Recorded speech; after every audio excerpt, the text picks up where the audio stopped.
Hear ye, hear ye! The Try Guys are turning 10 years old, and in honor of this celebration, we wanted to make a marathon of each boy's signature format. As you know, my son, Eugene, is the rank king. I'm also the rank king, but that's too confusing to dwell on, so we are going to enjoy several Eugene Ranks videos, starting with this one, Eugene Ranks Every Cereal.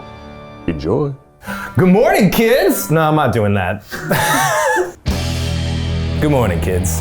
It's me, Eugene the Tiger. And in this episode of The Ranking, we are ranking cereals. I'm gonna be ranking all of your childhood breakfast faves because I'm right, you're wrong, shut up.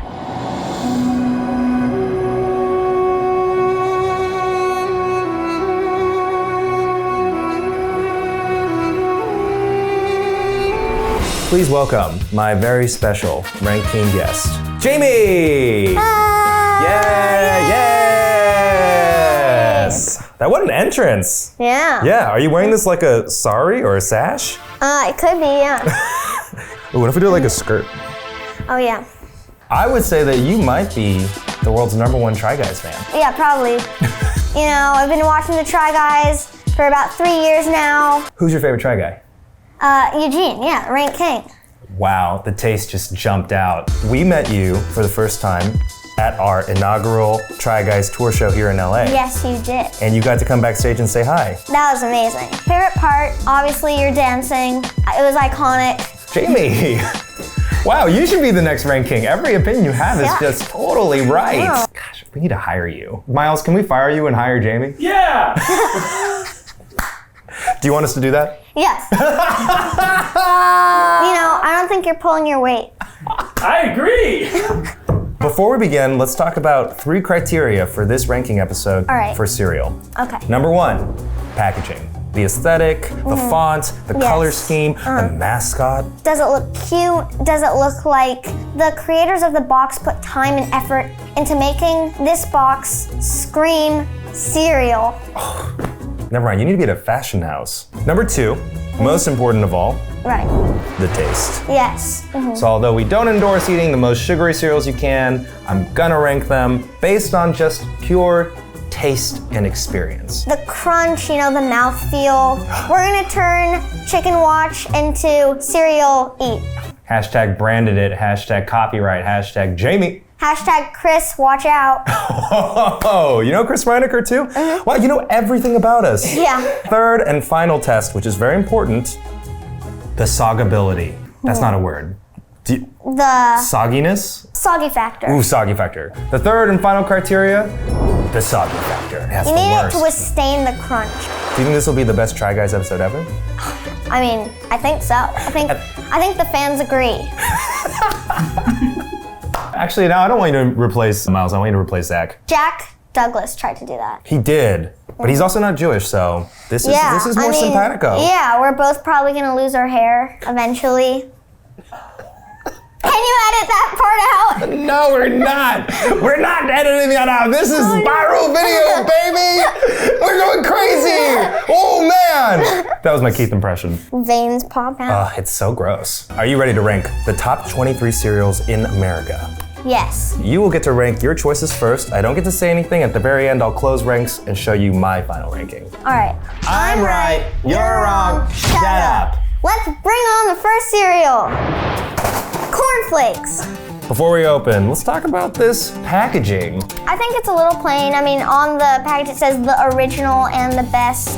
We're gonna challenge that notion. Also, I get it. It's the morning. It's a rooster. Yeah. Where's the originality? Where's the unicorns? When I wake up, the first thing I want to see is a rainbow. I want to see bright colors. I want to see neon. I want to see big prints. And I don't need someone to tell me that they're the best. I'll let their cereal speak for themselves. Wow, how do I adopt you? I've never wanted kids. Oh, I hate when they show that there's fruit in it on the packaging, but there ain't no fruit in the actual cereal. That's what you call false advertising. Wait, is that fried chicken on the back? Yeah. Oh my God, it's Keith! Let's put the milk in first. Oh no, the internet's gonna go crazy. All right, here we go. Do you eat cereal every day? I have cereal when I want to have cereal. Cheers. Taste the corn. Taste the flake. I I feel like when you wake up, you don't want to eat corn. I'd say a little bit on this side. So just a little lower than center? What's the sockability like? It gets mushy a little fast. Yeah, let's move that down a little bit. You already want to move this down further? Yeah. All right. Frosted Flakes. They're great. This was one of my top ones as a child. I like the aesthetic. It's kind of like retro, but like 1980s. A little 80s. Yeah, yeah. You know, they've always stuck with Tony the Tiger. I think he's one of the most famous Very cereal nostalgic. mascots. Yeah. He's kind of like a jock, hanging out with the kids being like, yeah, they're great. Here we go. Just one-upping cornflakes. The frostiness really makes it a winner. Dare I say that's less soggy than cornflakes. I think it's also because they're thicker, so the crunch stays a little longer. So where would you put the Frosted Flakes in your ranking? Right here. Okay. Oh, are you okay? Alexandria! Come on! Oh, maybe it's because it's Wheaties, she felt the strength. Yeah. An American classic. What's the actual tagline again? Wheaties. Russell Wilson. No, the Breakfast of Champions. They're very iconic in American breakfast lore. You know, since the beginning, they always featured a very famous athlete as the cover for, I don't know, like every month they switched out. But this has been going on for decades. Packaging-wise, I do think it's interesting. I don't think people are looking at cereal to give them sports information. What other profession would you prefer? Like the Daily Tea. So a gossip cereal box. Yeah, you teens would like that. And if you don't agree, I'm right, you're wrong, shut up. I think we've graduated from corn to wheat. Nope. They're soggy already. These taste very healthy, which I'm not a fan of. And the cornflakes But- taste less healthy. Yes, at first they tasted sweet, but then when I got to like the weedy part of it, it was like, I don't know what's going on here. So you actually do like a little corn in the morning, maybe? Yeah, maybe I should just go home, chug a glass of corn. I will put them below cornflakes. Sorry, Russell Wilson. He says the separation is in the preparation. It's good to know. You don't just get cereal, you get some therapy. Thank you, Russell Wilson, for this morning time therapy. That's actually correct, yeah. If you got problems, get some Wheaties. Captain Crunch. Now, this is a very iconic cereal. Look at this packaging, what do you think? Yeah, this is what I think of when I think cereal. I love the color scheme. I don't think many people are captains. I don't know if captains eat cereal. I don't know if they This captain does? I mean, yeah. Oh, and look at the back. Wow. There's more games on here. I think little kids are the ones that are going to be eating this. You like that? Yeah, I think after a while it might get your milk nice and peanut buttery. Right? It's got the mouthfeel of peanut butter, right? It's a dense cereal. Yeah.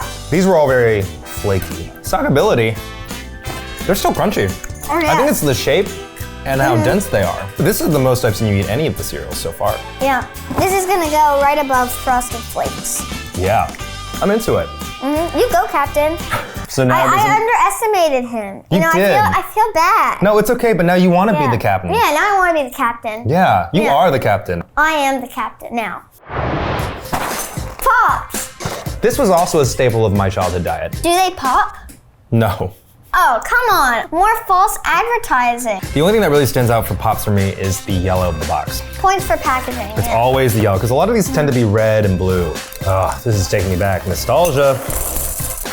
Ooh, I don't need that much sugar anymore, and I'm feeling some type of way. Significantly less sweet. Yeah, I do like the texture. Yeah, the texture's different, like a caramel popcorn.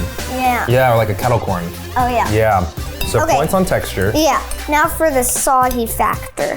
They get a little soggy, but they have so much air pockets in it Yeah. and a lot of layers that it gives you still a little dimension in the mouth. Yeah, I'm going to put it. I'll be right here. Oh wow, Right in perfect the spot. middle. Fruit Loops. And who can forget Toucan Sam?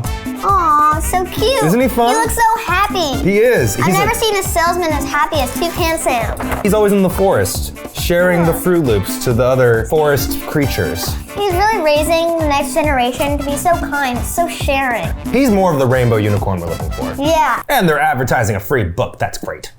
Well, I love the aesthetic of Fruit Loops. Gorgeous cereal. And the taste, It's great. yeah, it's fun. dare I say, a gay icon, Toucan Sam. Kellogg's, I'm sorry if you're not into that branding, it's official now. Eugene from the Try Guys, Toucan Sam, totally gay. But you know, a positive impact on children and the rainforest. Yeah, you go Toucan. You're gonna be an activist. Soggy factor. Soggy factor. A little soggy, but not that soggy. Yeah, I think it's helped because it's a little thick. I'm gonna put this as our new leader. Above the cap'n? Yep. Kicks. And it's kid tested, parent approved. What kid wants to buy something that says test in it? This feels slightly mature, aiming towards adults to buy it for their kids, and therefore the packaging is a little dull. When their parents pack a snack for their kids, they're gonna pack them cereal? This is one some people eat dry, I think. A little Ziploc bag. A little Ziploc bag. Open it up. That's right, open it up and put it in your mouth. Yeah. I think we should try it. Just a little. Try. Yeah. Yeah. Almost like a cracker. We put a little milk, just do a dash. Yeah. Oh, this does taste parent approved. Not a party in my mouth. It's like a wake. It got soggy. And it's a little soggy. The outside is slimy. This is definitely healthier and there's way more vitamins. There's not a nutrition criteria in this episode. If there was, this ranking would look completely different. I think I'm gonna put this second to last. Oh, interesting. Cocoa Puffs. So big thing about Cocoa Puffs that everyone knows, it turns your milk to chocolate milk. The mascot is a cuckoo. Because he's cuckoo for Cocoa Puffs. Oh. They literally drive him insane. I don't think it's a great message for kids, but these better be really tasty. Do you like chocolate? I love chocolate. Oh, uh-oh.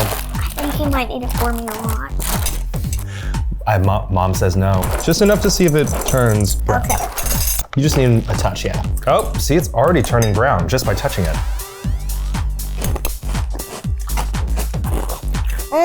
Yeah. Tastes like chocolate. It tastes like really burnt ends of the brownie if it puffed up. Now try the milk and see if it tastes like chocolate milk. Not quite true chocolate milk. Yeah. But it definitely tastes like it was affected by the cereal. Yeah. Chocolate notes. The milk has chocolate notes. A little bit of chocolate. You are so fancy. Thank you. I am finding that any of the ball shapes, the outside gets a little slimy. But I think it's almost like it's the outside slowly getting soggier towards the end. But at least the inside is still crunchy. I'm gonna put this on top. He's a chocolate guy. Oh, we got a chocolate ranker. Life. I like the packaging. Yeah, it's very colorful, bright. It has a little bit of life to it. Ah, good one. And it's smaller. You might pick up that it might be a little healthier already. First, Czech style cereal. Oh, yeah. I do like the Czech So the style. healthy ones, you give me bigger servings? Yes, I think it's a good thing to practice. It's kind of a boring name though. Here's your bowl of life. Yeah. Let's see if I'll be disappointed or excited about life. I'm gonna stay 11 for a long time. This is not good. The flavor is non-existent. These Czech style cereals, while very fun and crunchy in the first bite, once you hit the third, they get so soggy. And I think I'm gonna put them right here. I took a bite out of life and I wanted to spit it out. Apple Jacks. They look like Fruit Loops, but they're sweetened cereal with apple and cinnamon. There's no mascot. The stem of the apple shape is a cinnamon twig. And I like the green. We haven't had many green boxes so far. Yeah. Oh, you already smell that cinnamon? Oh yeah. You like that? Yeah. Yeah, it's crisper. Yeah, it has more of a distinct flavor. It's got that little spice from the cinnamon, which I enjoy. Yeah. I would say that the profile is more refined. It's like the Fruit Loops, like it's Yeah. a little soggy, I but feel like the green kind of deters you. Because red and yellow make you hungry. Marketing psychology from our very own Alexandria. Food manufacturing. Props to Apple Jacks for taking a chance on green, which usually turns people off of food. or they're clueless.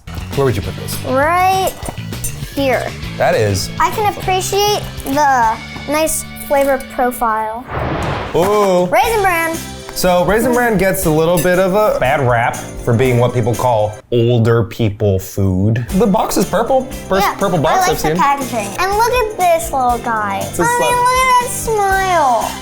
I mean, come on, how can you say no to someone that looks like that? I don't know, the way he's putting in the raisins could be interpreted as sinister. I think he's like, you thought this was a regular oatmeal cookie, there's raisins, surprise! You know what bran is, right? Bran's like wheat. It's a type of wheat. You don't like the smell? That's the smell of grandma's. Let's go over the taste. Oh, it's so funny watching a child eat raisin bran. I mean, come on. Grandma, what are you doing? I kind of like raisin bran. Because I'm old now?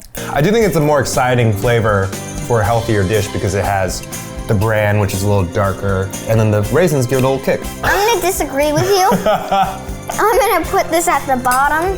Sorry, Grandma. Why do you hate the taste so much? It just doesn't appeal to my 11-year-old taste buds. And that's a very mature, fair assessment. Hot take from Jamie. What's one type of video you've always wanted us to try? Conspiracy theories? Ooh! Aliens, Bigfoot. Mermaids? And that's when you could collaborate with Shane Dawson. Look at you! You just produced a video! You hear that, Shane Dawson? We're coming for you. Ooh. Cookie Crisp! From the old commercials, there were like these burglar cartoon characters that were obsessed with Cookie Crisp. One of them being the dog that would go, Cookie Crisp. Yeah. And they always advertised it as like mini cookies. Wow, that sounds amazing. Yeah, so you're very attracted to the packaging. Yeah. I mean, it's cookies. And It's cookies. The shade of blue is like, I feel like Keith would like this box. Yeah, this is a very that's beautiful blue. Why is that Zach? For the calendar thing, he was a werewolf. Wow, you remember everything. That's a deep cut. I have noticed that all of these cereals, including the sugary ones, are chock full of vitamins. Oh, wow. Because I guess that would be the other only draw for parents to buy these. Oh, there's an included added sugars section in this one. Wow. Only eat a few. Okay. I'm gonna be your mom right now. Cookie Crisps. All right.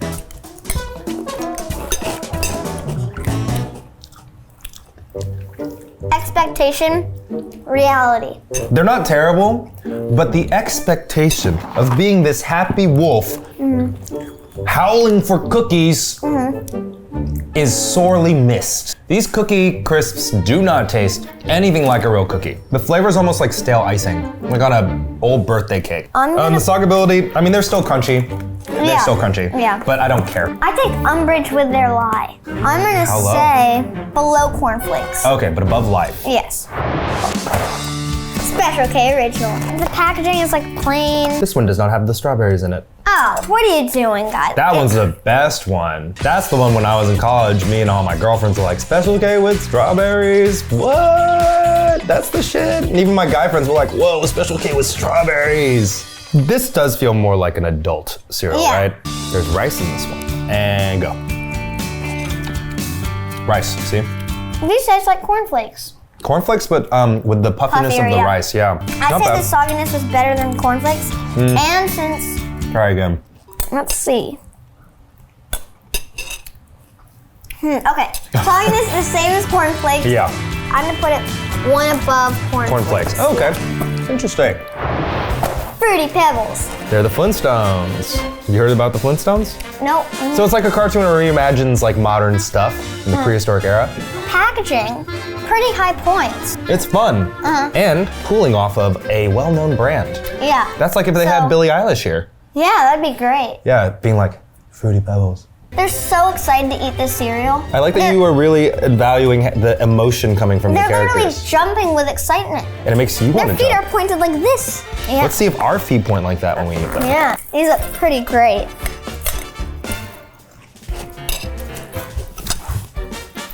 My feet! What's happening? What's happening? Oh man, these are great. Wow.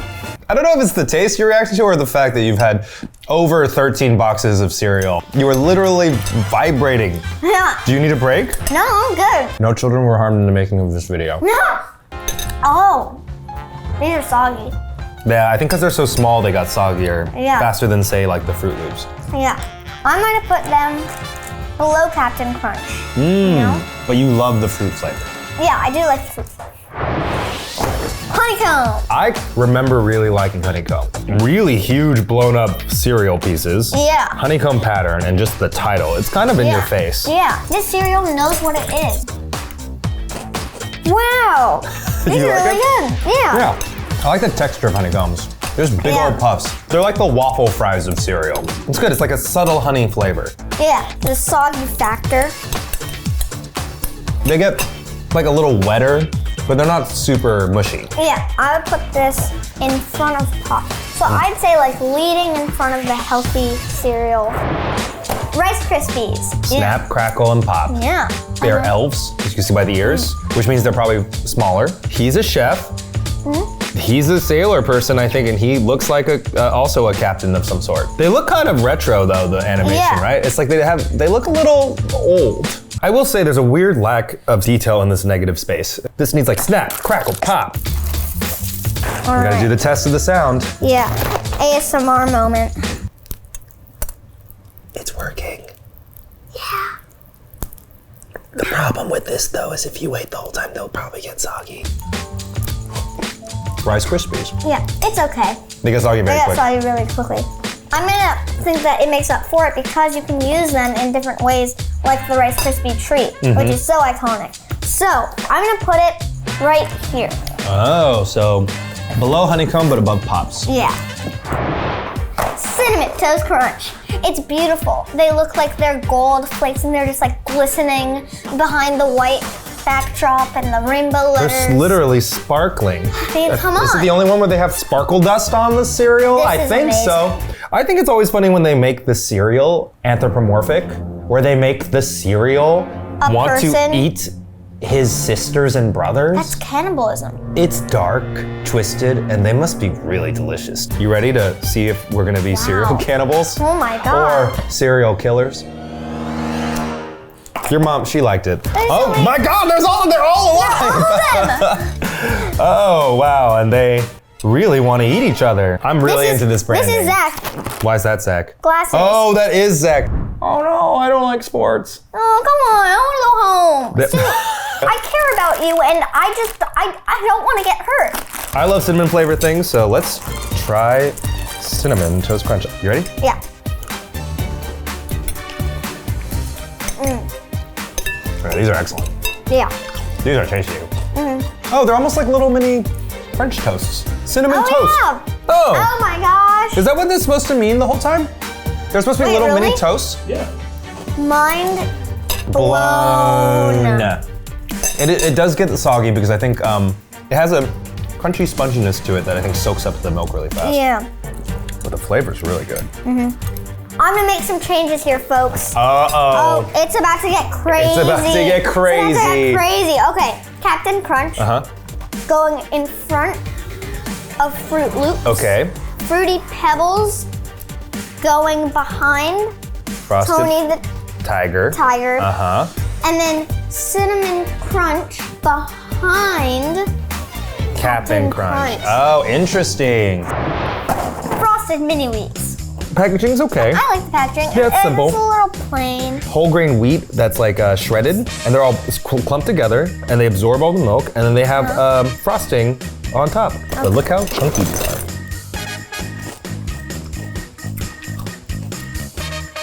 It really did absorb all of the milk. And when you bite it, it goes right out. Frosted Mini Wheats, because they're weedy, have a branny flavor. Yeah. And then the frosting is so sweet. I don't think that they're the most compatible flavors when put on each other. I agree. Definitely got soggier. But I love the way it absorbs milk. Yeah. It's like a sponge. That's like creativity. And that gets points. No, I don't like it as much now, because when it gets soggy, Yeah. it then tastes like a sponge. I'm gonna put them below Pops. Good placement, yeah. Reese's Puffs. No, I quite like this cover because it's so close to the candy. It looks like they just took those little peanut butter bites and just shaped them in the... Oh yeah, because they put it in the cup Yeah. and then they made it. That's very clever. Yeah. I'm like not a huge peanut butter person, But I can like respect it. but I respect it. Yeah. That's right. Oh, look, some of them are like lighter and some of them are darker. Does that mean... One's chocolate, one's peanut butter. Make sure to get a dark and a light in the bite. Tastes a tastes lot like peanut butter. a peanut butter cup. I'm really impressed. Alexandra's been enthusiastically nodding to cereals, and this whole time we've been eating this one, she's been grinning, like maniacally, going like, yeah. Like, oh yeah. Soggy factor, still got a good crunch. If you're like a hardcore peanut butter fan, you go with this one. If you just like peanut butter, you go with Captain Crunch. I just like peanut butter, so I'm gonna put this below Cinnamon Toast Crunch. Okay. Next hot take from Jamie. You know, this video will have a lot of viewers. They're all gonna get to meet you. Is there anything that you just want to say to them right now to introduce yourself? Hi world, it's me, Jamie. I hope you've liked this video. We still have more left, but I would just like to tell you right now to subscribe. Oh, also, please like this video and comment below what you thought. You could do that all right now. I'll give you about 3 seconds. Thank you.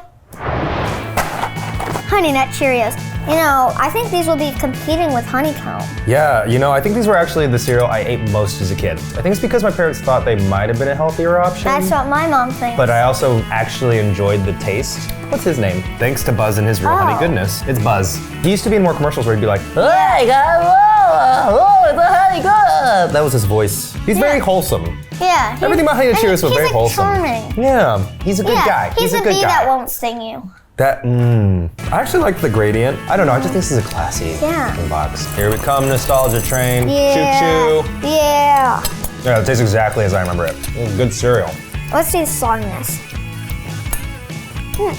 It stays crunchy, yeah. I'm gonna put this below Rice Krispies, but above Pops. Next. Alexandria! I'm sorry, I missed it. Trix! Don't you know that Trix are for kids? Yeah, it's a fruity cereal, and the mascot, I love the mascot. Trix the rabbit, he desperately desires the cereal. In every commercial, he's chasing to get a taste of the cereal, and the kids never give it to him and they say, silly rabbit, Trix are for kids. He's like Wile E. Coyote if the Roadrunner was this cereal. Although he's smiling here, you better believe he's dead inside. Fun shapes though. Yeah. It tastes like Fruit Loops. Smaller pieces and a little fruitier. This is almost too like syrupy Yogurt-y sweet. Yeah, sort of. it's like the fruity is too Yeah. sweet. The Fruit Loops had a little more like bright sugary flavor that I like. I don't think this is as good as Fruit Loops. And these got soggy pretty quickly. Yeah. I'm gonna rank this below Fruity Pebbles. Oh, okay. Yeah, you didn't hit me. Honey Bunches of Oats. 30% more almonds, oh yes. I remember when this came on the scene. This was, I think, the staple for many of us high school, college years, thinking I want a delicious but healthier breakfast cereal. It looks pretty old. That doesn't look that appetizing. See, it's so funny because it looks appetizing to me because I'm an old person. Look at all those nuts. Protein. I mean, yeah, because there's bunches of oats. I kind of like this dark navy. I'm enjoying the like photorealism of this honeycomb. Yeah. This is like hitting me on all my old person levels. Oh my god, there's a bunch. Don't eat all of that. The bunches of oats are good. Or do you not like it? I don't know what's happening. There's like cornflakes with the flavoring of Honey Nut Cheerios with oats and weird. It's like a combo. It's like someone took all the flakes and made them ultra flakes. But now I'm eating it and I'm like, wow, this is a lot of crunchy brown stuff. The bunches of oats are so caramelized and hard that it makes everything else go soggier in your brain faster. I don't like it. I'm gonna put it, I know. You're standing, you that means you're traveling. Right. Oh no, I'm putting it below those weird cookies. Are you ready for the last one? And this is one you've actually been waiting for the entire time. Yes. What is it? Lucky Charms. Lucky Charms. And this time, it has new unicorns. What? Do all these other cereals have unicorns? I mean, come on. When did Lucky Charms get unicorns? Maybe they're just trying to up Toucan Sam, the gay icon category. Hearts, stars, and horseshoes, clovers, and blue moons. Pots of golds and rainbows, and a red balloon. Now with unicorns. Exactly. So this is Lucky. He's the opposite of Trix the Rabbit. So he's running around with his Lucky Charms and all the kids are chasing him because they want the Lucky Charms and he says, you can never get me Lucky Charms. You seem to say A+ on packaging. I mean, yeah, I mean, come on. Look at these. They're showing all of the unicorns that you could get in your mouth. Visually stunning. Taste? Yes. Do you like the marshmallows? You love it. You love it. It's great. Maybe I'm in the minority. I've just never been a huge fan of the marshmallows in these. They're just so styrofoamy. Jamie, give me your bowl on behalf of your mother. Oh, solubility. It's in your mouth, Jamie. You can tell me. I saw you put in 12 spoonfuls. What's the solubility, Jamie? Oh, it's great. Whoa, Jamie! Number 1. In the truest potential fashion I could have hoped for from an 11-year-old, Lucky Charms number 1. Raisin Bran number 25. 23. How many are there? I've had so much sugar. Now it's the time for me to rearrange these in the correct order and close ranks.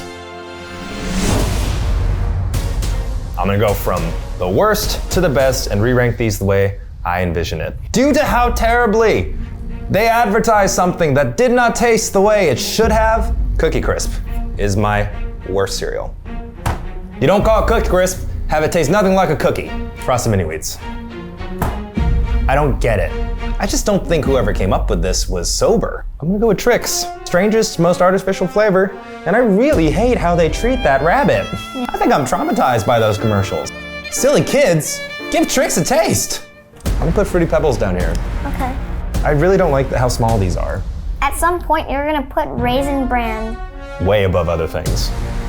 Ooh, child, welcome to adulthood. I'm putting Life, it's a little boring. Wheaties, not my favorite. Rice Krispies. Why would I eat a Rice Krispies when I could have it as a Rice Krispies treat? Kicks. Balls can only get you so far. Right above that, I'm gonna put Corn Flakes. Nothing special, nothing great, nothing bad. I'm putting Special K. I want everyone out there to get Special K with strawberries. Raisin Bran. Lucky number 13. Didn't get to the top. Look, I don't know how it Bran. could get to the top. Number 12. Oh! The marshmallowy goodness! You just didn't let the milk go into the thing. That's why you think it tastes styrofoamy, because it just melts. It's like chocolate. Above that, I'm putting Pops. Can't go wrong with Pops. Apple Jacks. Cinnamon, amazing. So these are my top 10. Number 9, Honeycomb. You can't beat that shape. Fruit Loops. Toucan Sam. Gay Icon. What can I say? Honey Bunches of Oats, baby. It's still good, and you're gonna love it once you get to college, I swear. Frosted Flakes, I think they're the best flake. Number 5 for me is Cocoa Puffs. That's a good chocolate flavor. And the milk, I get it. It's fun. Number 4, Reese's Puffs. They taste a lot like a Reese's Cup. I'm gonna put Honey Nut Cheerios as my number 3. I mean, you need something that's not gonna clog your entire system. My number 2, between Cap'n Crunch and Cinnamon Toast Crunch. Oh wow, the Crunch just got to the top. Who'd have thunk it? Cap'n Crunch number 2, wow. Cinnamon Toast Crunch number 1. What is going on? I never ate either of those as a kid, but wow, blown away.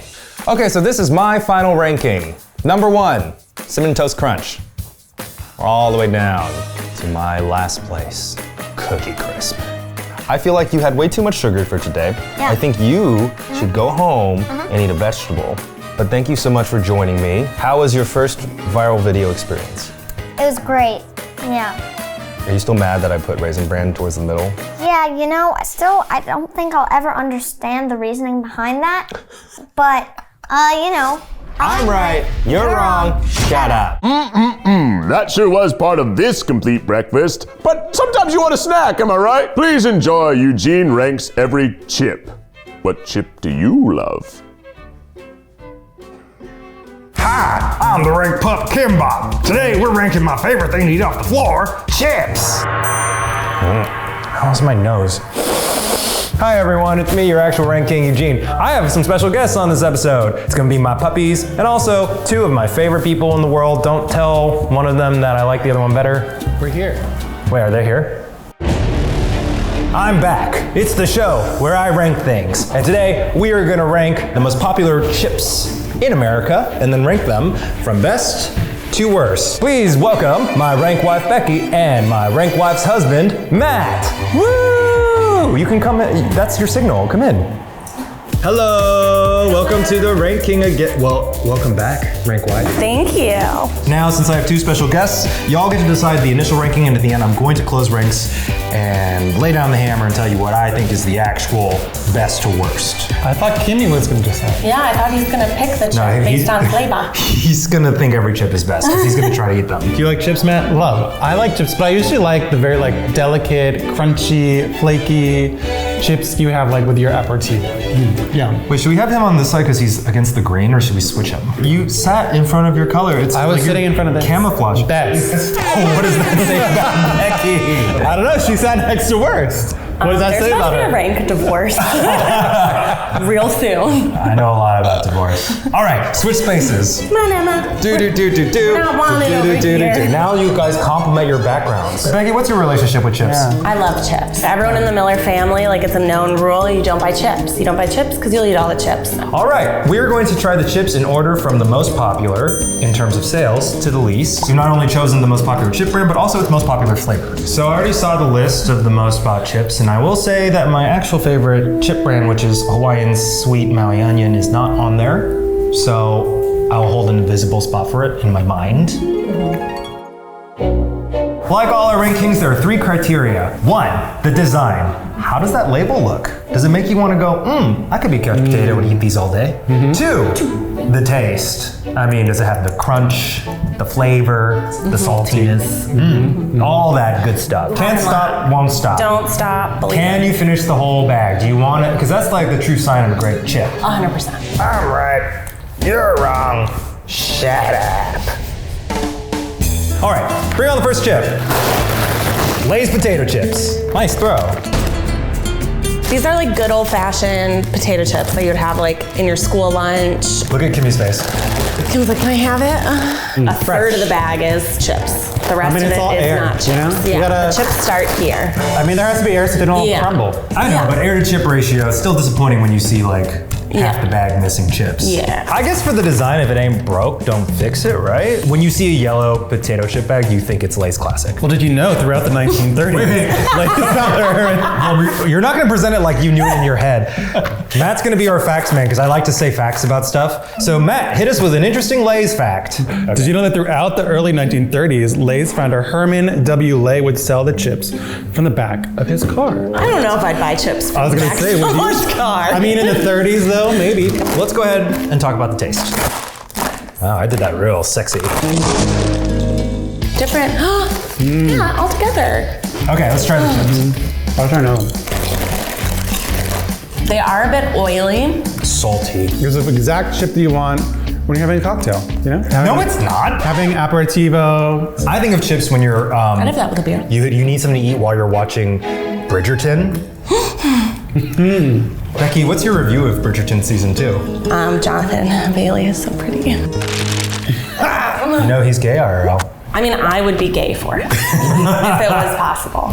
Can't stop, won't stop factor. Yeah, I think those are definitely a banger. Like Totally you can could smash you could them all the smash way the down. whole bag. So we're gonna just put this in the middle so we have Yeah. a place to journey with the tops and the bottoms. Next, hit me.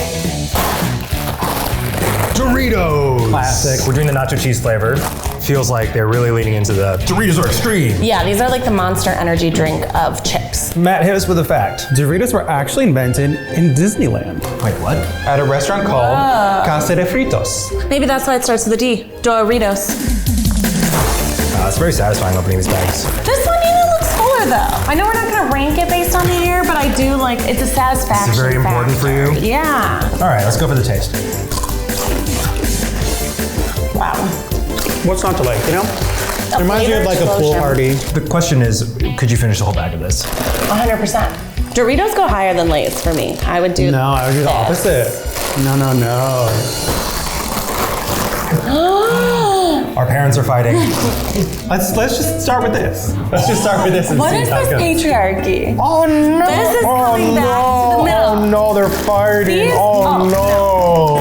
Oh no! Boring chips down there. Okay, so you're both already. Put them both in the middle. You're already disagreeing on the first two. I'm gonna put them together right now. Yeah. Because mom and dad are head to head on this one. Okay. Well, you're not speaking to each other now. I'll see what the next chip is. Yeah, depends what's next. We'll see. Perfect, because we have a second Doritos. I like the blue bag just because you can see how the chip pops off of it. Now, the big question will be, do you like Cool Ranch more than nacho cheese? Oh yeah. I could definitely eat more of these than the nacho ones. Does the panel agree that we like Cool Ranch more than nacho cheese? Yeah. So we can knock this down one. And then we can put the Cool Ranch there. Tie that. You could put it right here. In front Oh, of wait, this is the compromise. it. Yeah, flanked. How do you feel about that? Flanked. This is a good compliment. Flanked. Okay. You are demanding. You know who would never do this to you? He would look longingly at me. across the room. Breathe. Breathe heavily in your face. And maybe like brush a lip just across my gentle cheek. Then I would be scooped up into his big, strong, furry gay arms. This ranking is slowly turning into a Jonathan Bailey appreciation video. Every video should be a Jonathan Bailey appreciation video. Even Emma's like, whoa, baby. Were you more into than reggae? 100%. Really? 100%. I mean, reggae is, you know, it's not bad to look at. Daddy vibes. Well, they're both on my list. Yeah. Hall pass. The list where you'd be okay with your partner being like, all right, just one night. Fritos! Oh, Fritos. They're almost like little pastas. It's also an honest bag because it's a smaller physical bag than our other ones. It is an honest bag. Mm-hmm. Let's taste. Woo! Yeah, there's a lot of them in there. This is salty, strong corn flavor. I'll eat a whole small Fritos bag, Yeah. but I don't think I've ever gone through an entire big bag by myself. Not by myself. I've gone through these by myself. I think I would rank it above Lay's. No. But maybe below the Cool Ranch Doritos. No, I You would think put the it other here. Oh my God, they're gonna discount everything.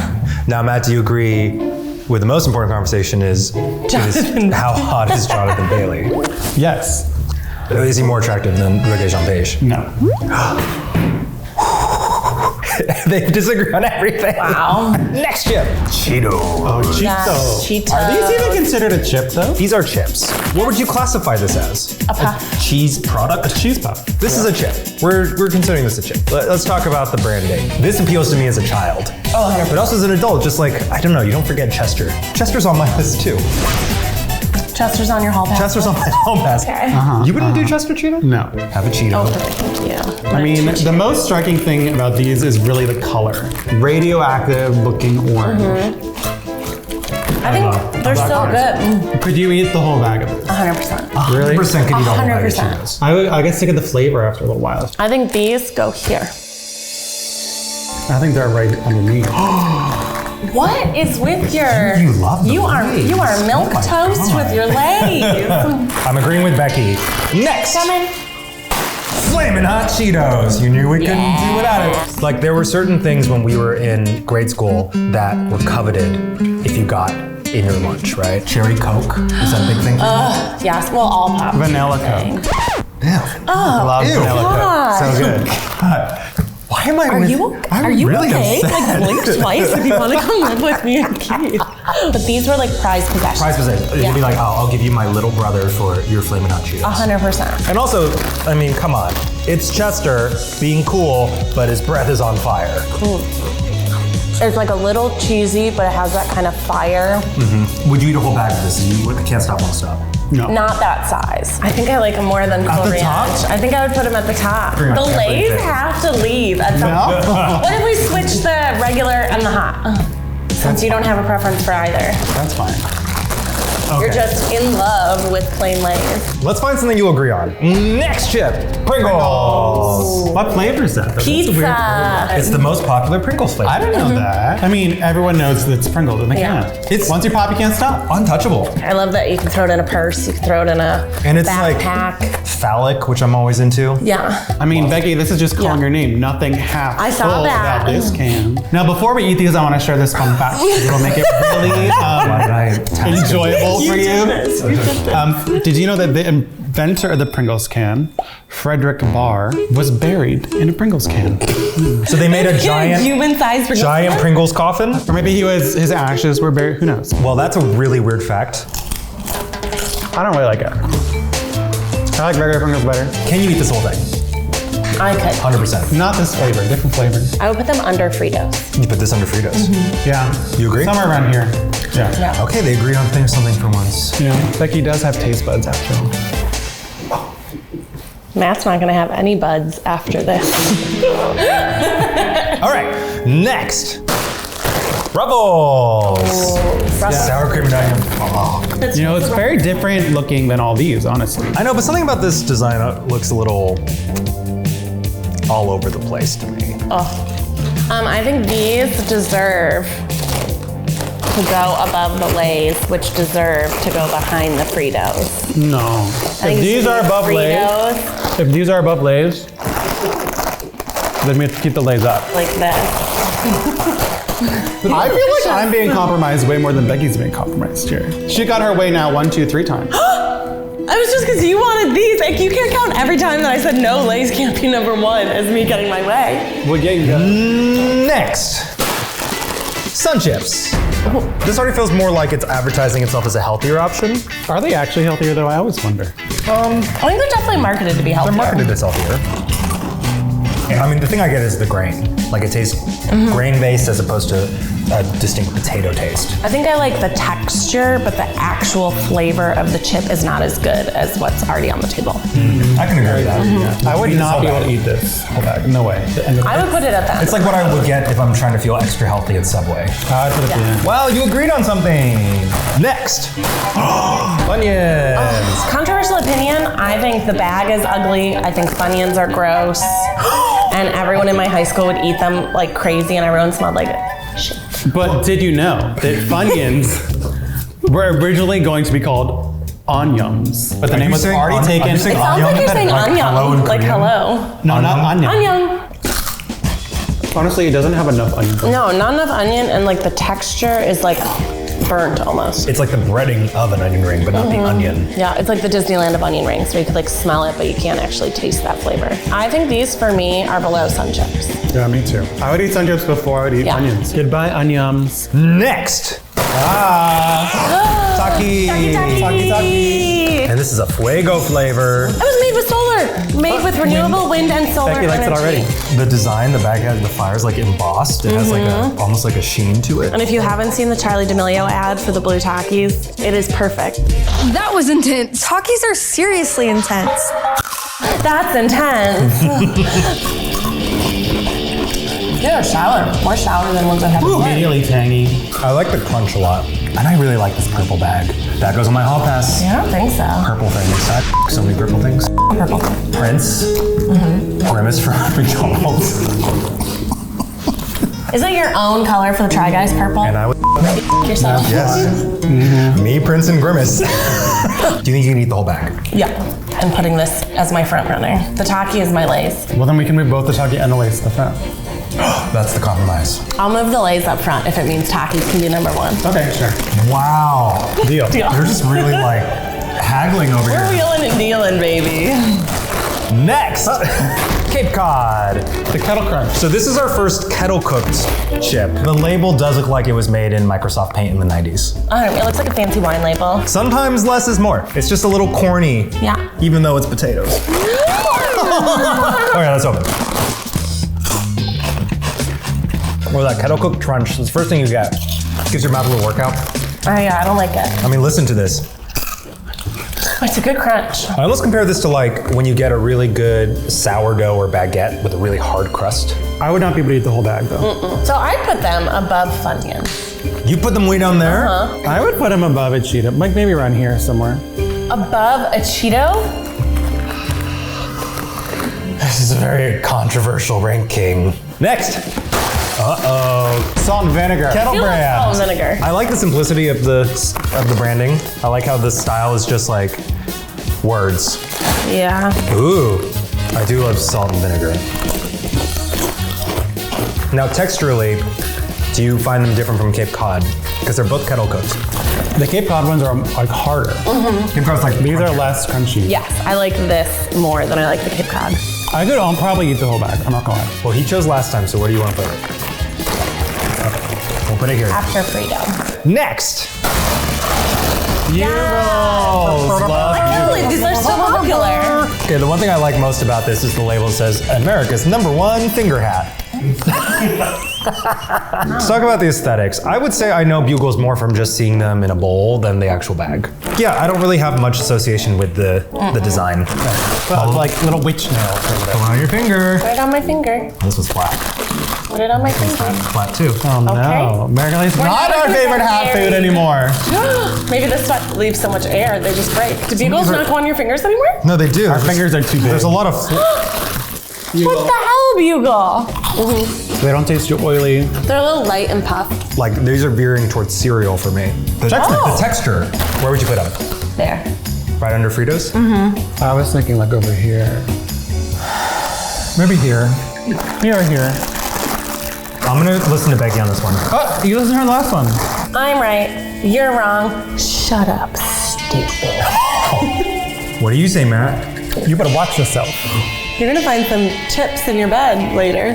No, that's my bed too. It's my bed. I'm not doing anything wrong. I'm never putting you two together. You're gonna find again. talking dust all up in your makeup. Watch out. Next, Pop Chips. Pop chips. We knew there was a healthy Yeah, chip coming. these are the office snacks. At least that I they're get barbecue most.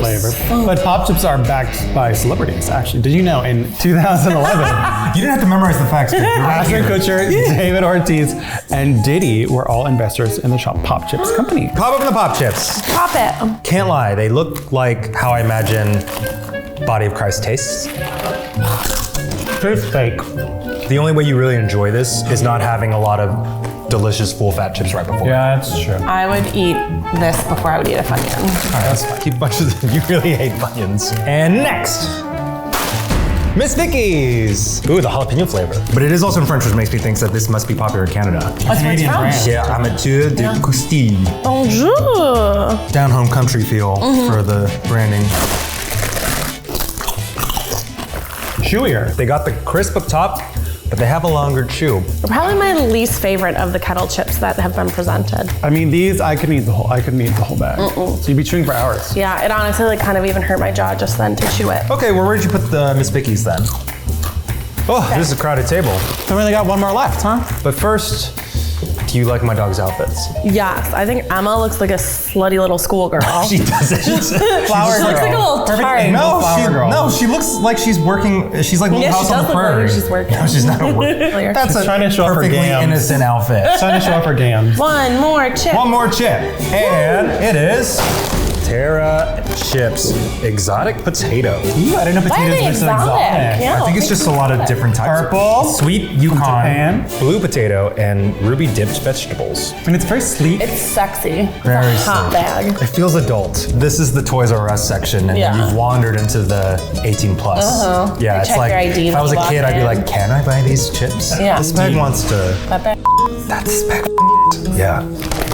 There we go. I feel like you're not gonna like the chip to bag ratio in this. It's a very low chip. This one is like. It's a very low ratio. This made you upset. What are there 5 chips in that bag? real- That one's a Real grower. Now the real not a question is- shower. real grower.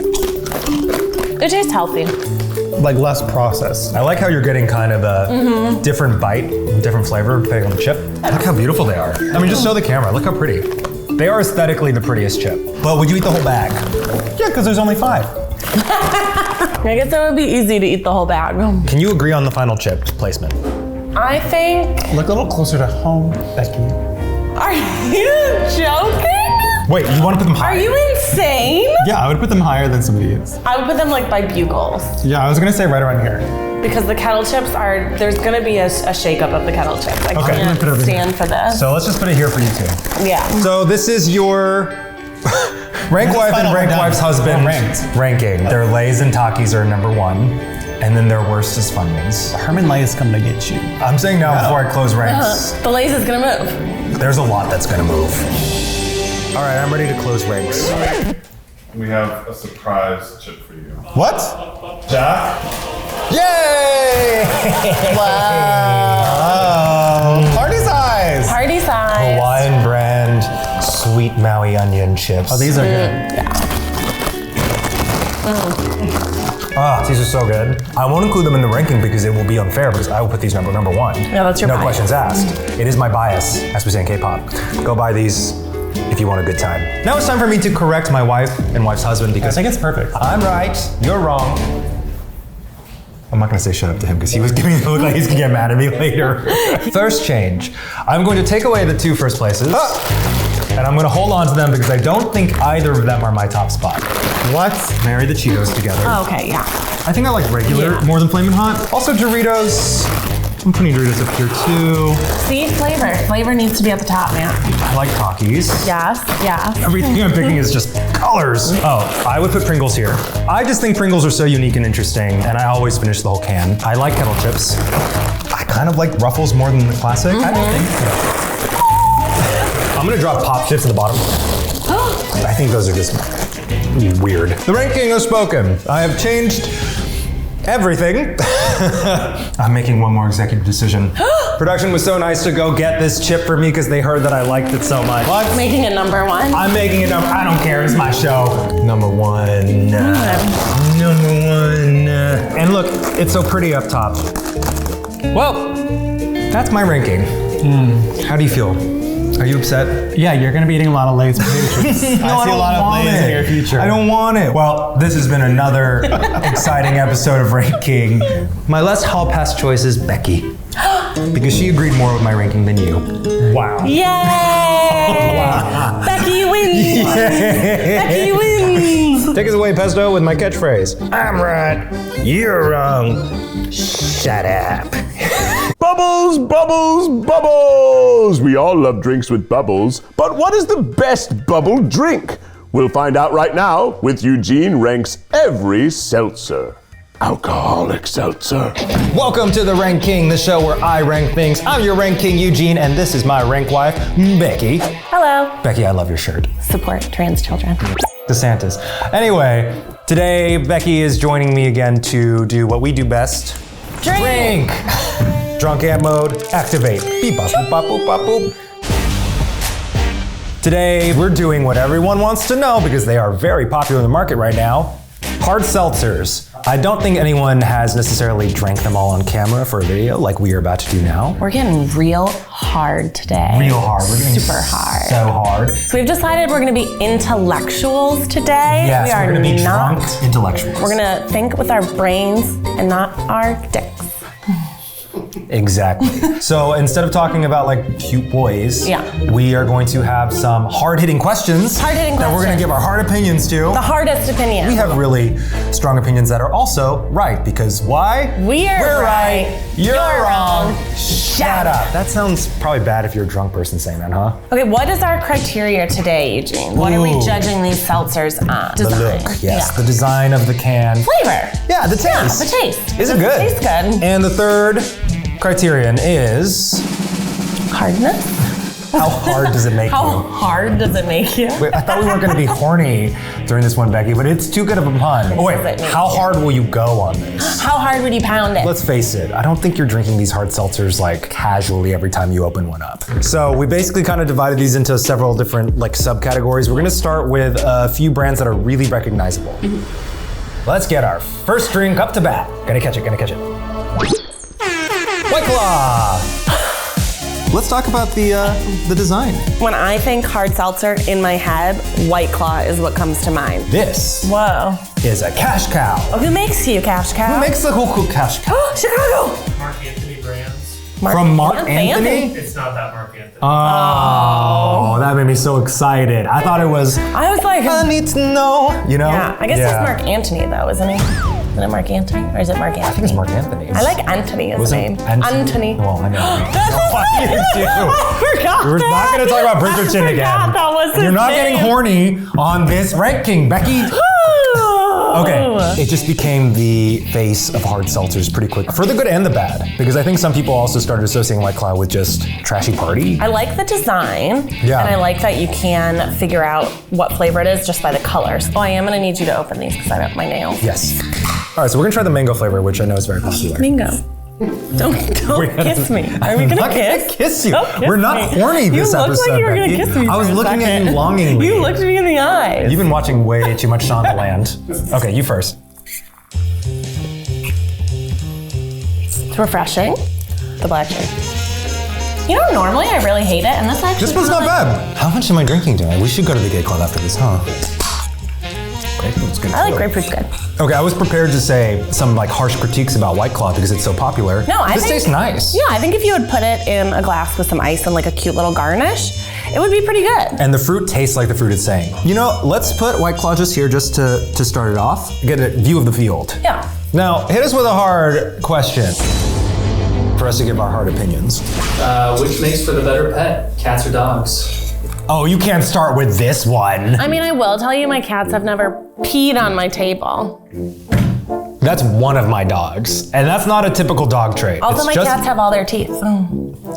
Okay, this is getting very personal. Should we talk about other people's dogs too? That are. You're gonna talk about the other Try Guys dogs? Should we bring you like Dean mine and the Bowie best. into this? I'm gonna say dogs, because you have to really, really pay attention to your dogs. Yeah, and that's why cats are the better pet, because you can be like, bye bro, see you later, and the cat's like, and it like feels good when your cat's like, I love you. Yeah. Dogs Dogs love I'll give it to you everybody. anytime. Dogs are kind of sluts. That's why I like dogs. 'Cause I'm kind of a slut. So I think being a slut and having slutty animals like dogs makes total sense for me. But I will give this contest to you because I have often been told that I remind people of a cat. You just kind of look like Alfred. All the other Try Guys are dogs, Yeah. and I'm a cat. Yeah, Keith's a dog. Well, next, throw me a can. Truly. So we also try to get the more popular flavors. I have had Truly a lot, and I know that the berry pack are really popular.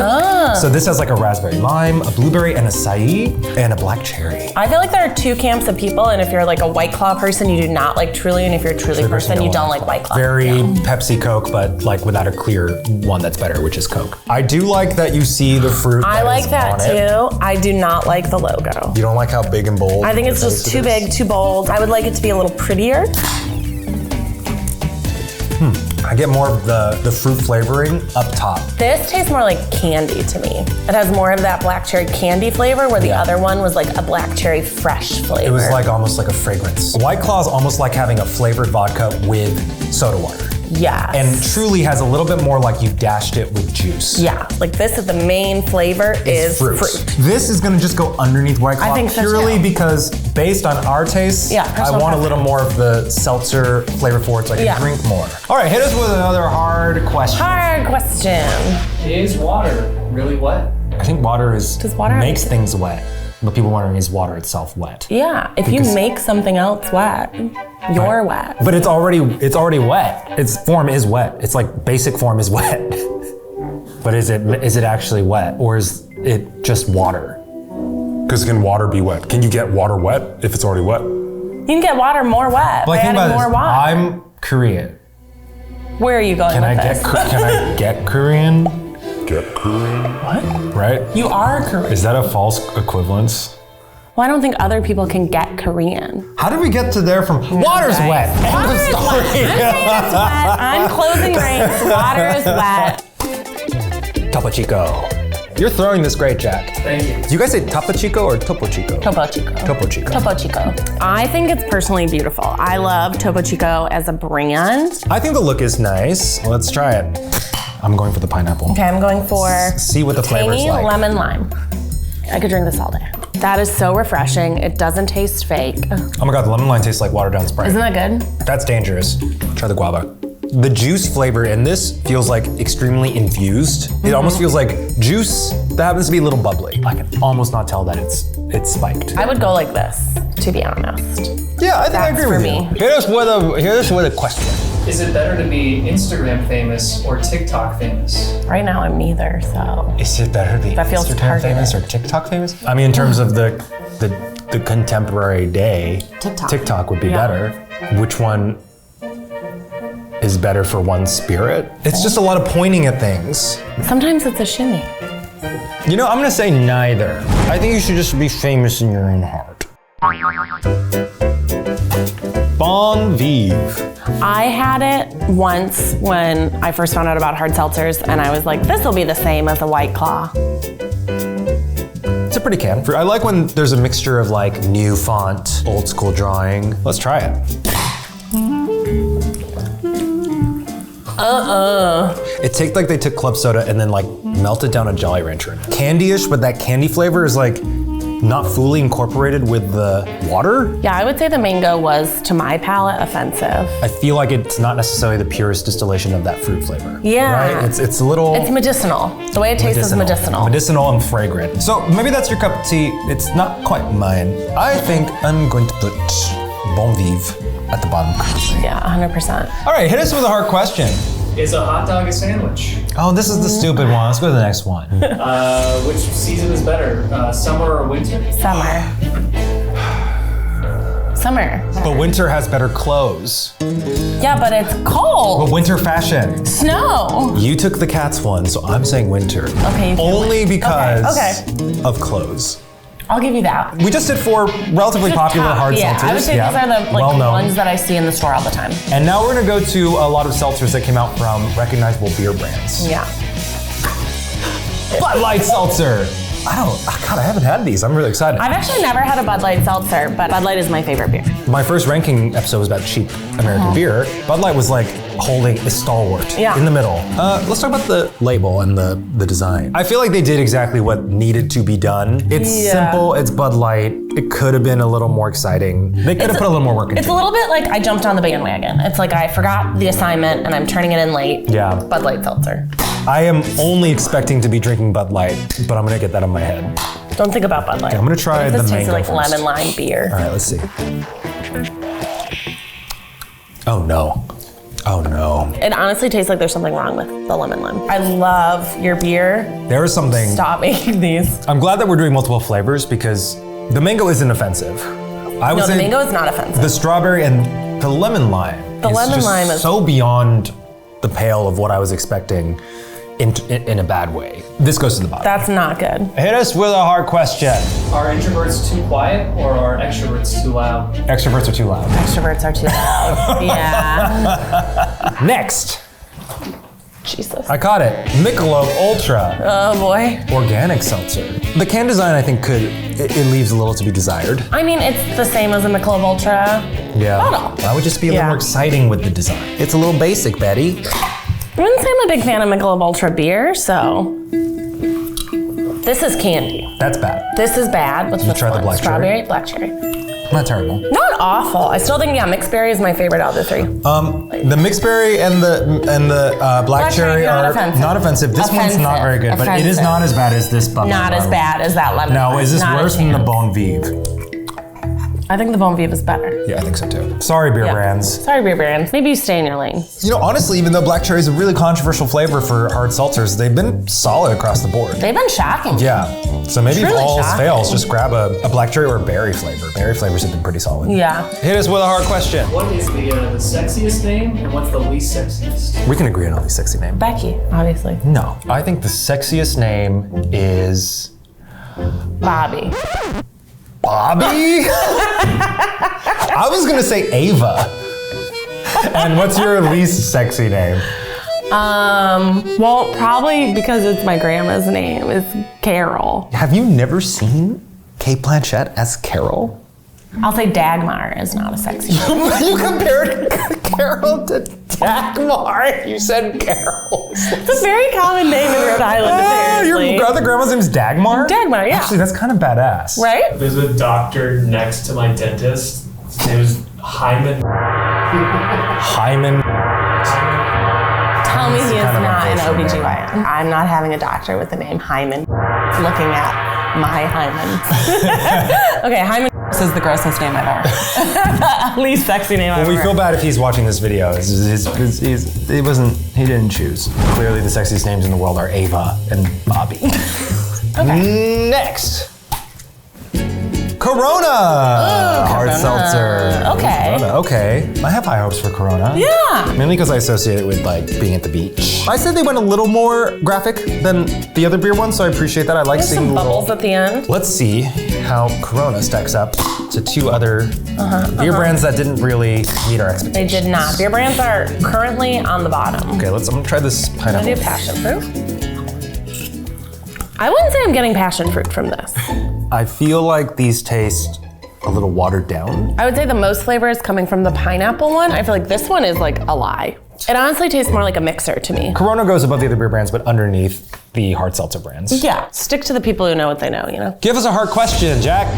What's your least favorite U.S. city? It's obvious. No, I already know. Can I say the one that you're gonna say? Yeah. Because I know which one you don't like. Yeah. Indianapolis. Yes. I feel so bad for everyone from Indiana. I'm sorry if you're from Indiana, but it is literally a state that could disappear and it would matter not. We need a Revive Indiana campaign. Well, I think we're getting out of the beer brands now, and we're moving into some more artisanal hard seltzers. Fizzy! Pretty! I love the packaging. So fun! Yeah, it's very pretty. I'm like mesmerized by this. Yeah. They look like I think artwork. they look very pretty. I could see this like in a Palm Springs house as a painting. It looks like all of these, kind of like how we're talking with Truly, have combo flavors. Yeah. Like, when's the last time you struck a strawberry and kiwi in your mouth at the same time? For me, Not in a long time. since the back rooms of Berlin. I don't know why I said that. I have been to a back room in Berlin. But nothing happened to me. My friend did stuff in the back rooms. I just watched, but I had nowhere else to go. So I just stood there watching. It was very awkward. And then this old guy was watching me. It was very weird. How many people were in this room? It's a back room. A dark room. You know what dark rooms are? Like where you do pictures? No pictures allowed. And so it's like just a maze or a dark room where people can do stuff. So it's just a room where the lights are off and you can... Yeah, so there's like holes and stuff to like, you know. Holes? Y'all know. Could I go there or would they know? Would they be like, ma'am? You would. Ma'am? Ma'am? Not You're for there you, ma'am. Doing TikToks, 10 things to learn about back rooms. 10 fun things to do in Palm Springs. Okay, I'm gonna try this strawberry kiwi. Oh, yeah. I think this is my favorite flavor of everything so far. Vizzy, I would black cherry 100% lime. go like that. They really knocked out of the park with this can design. Yeah, it looks like a very pretty magazine. I mean, if you had this on a table, just like serving it at a party, it's just so pretty. It looks pretty. Hit us with another hard question. Is the American accent better or worse than the British accent? It depends on the part of America. There's no part of America that is hotter than a British accent. Hands down. Some Southern accents are hot. I think so. You know, if a guy has just like a nice deep Southern drawl and he's just like really sweet and holding doors open, you know, he says stuff like "miss." You drop that miss. Like it's so cute. Okay, yeah, wait, that's kind of hot. But imagine a British man. You drop that miss. Okay, wait. A tiny British boy asking for more porridge? Yes, babes. Yes, babes. All right, well, we'll say British accents overall. Yeah, because your British accent was perfect. You want to have some cuddle time? You know. All right, next. Press. I've never had Press. Shoot, I've never even heard of Press. Press is the only woman-owned seltzer among the top 10 brands in the beverage category. Okay, it's the best. Put them all at the top. Very sleek. And the flavors seem fancy. It honestly looks like some fancy like skincare. It's simple, it's kind of like iridescent. It's chic. I like the elevated flavors. I'm excited to try. Well, why don't you try the lime lemongrass first, since you like lime? Huh. Yes. That How have I never heard of this so before? Good. This is really so good. It's a flavor that we're not getting from the other ones, where it doesn't taste medicinal. It just tastes like a sparkling. Yes. All three of these are delicious. Excellent. Yeah. The first one where I think all three are good. All three are good. And they taste unique. Dude, I would say first place. I would say, yeah. First place right now. Very heavy first place. Really good. Really good. I would chug that. I'm pressed to have more. Actually, give me that again. Yeah, I want them. Oh my God, I gotta buy this. This is Yeah, really I would buy this. Well, hit us with a hard question. Are ghosts real? I'm superstitious, but I'm also like realistic. So no, I don't think ghosts are real, but I love believing that ghosts might be real. I think there is the possibility that ghosts are real. Who knows? Yeah. Who knows?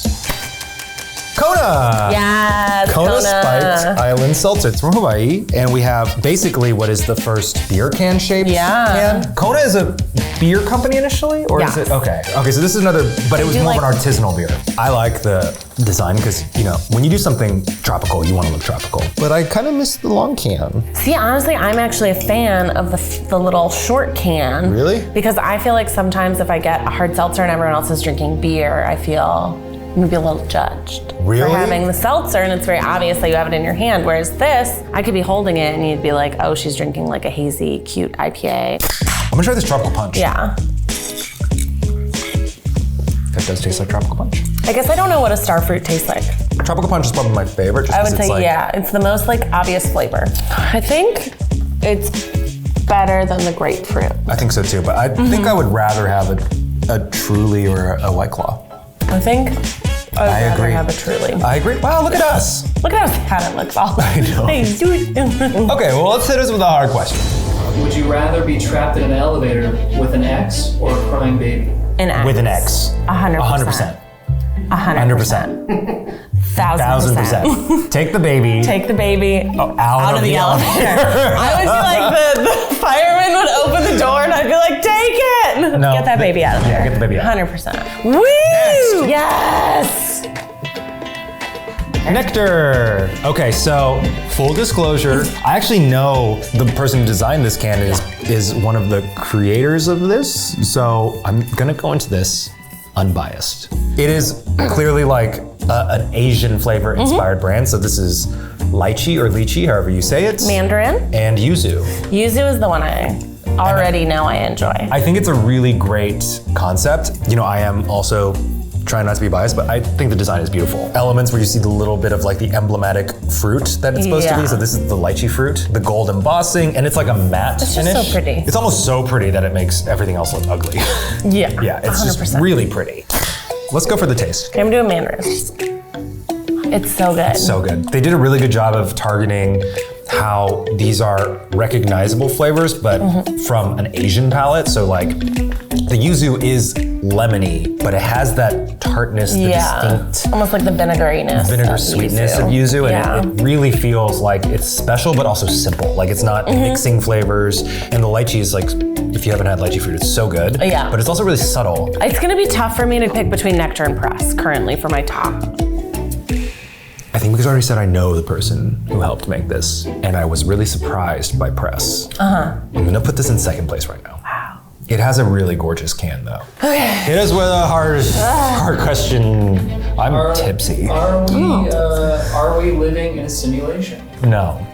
I don't think We will so. be living in simulation soon though. We're on the I think precipice. we're on the precipice. When Mark Zuckerberg with his weird little Tarsier eyes like popped up and was like, welcome to the metaverse. That's the simulation. We are entering it. Next, I think we're entering some of the It's at 100% hard liquors, agave. right? Oh, another little stubby can. Ranch water. I see hard seltzer. 100% agave. I will say for design, I like how you just get what it is. It's like Texas. Texas. We learned from Topo Chico what ranch water is. Yeah, tequila, lime, seltzer, but apparently it's supposed to be Topo Chico, and this is not owned by Topo Chico. The state of Texas.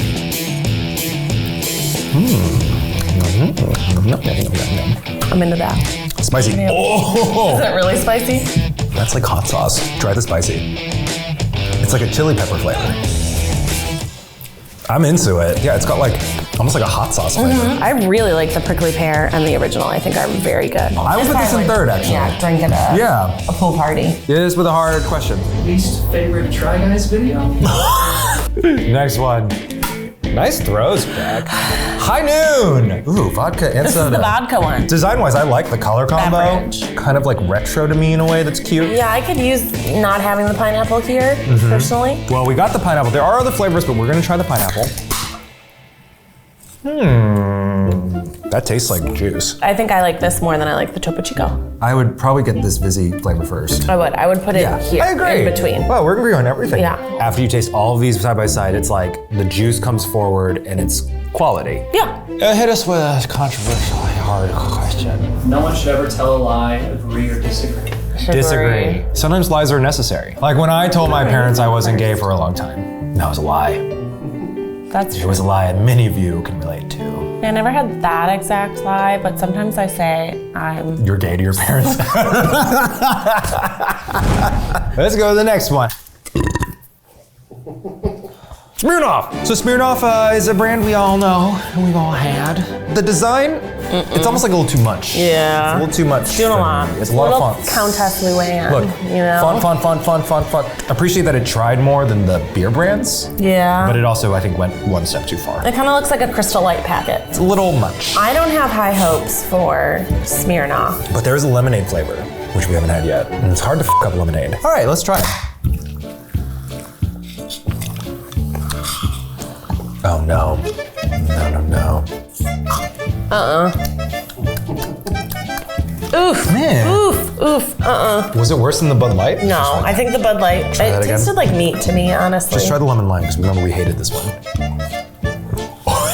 I gotta try this one. This is not as bad as that. Oh, the Bud Light lemon lime is so bad. And I think the mango apricot was still bad, but I think this could go after the passion fruit. Something across the board about these flavors is a little wrong. It tastes almost like plastic, like packaging. Yeah. Hit us with a hard question. Would you rather speak every language or play every instrument? I would rather speak every language.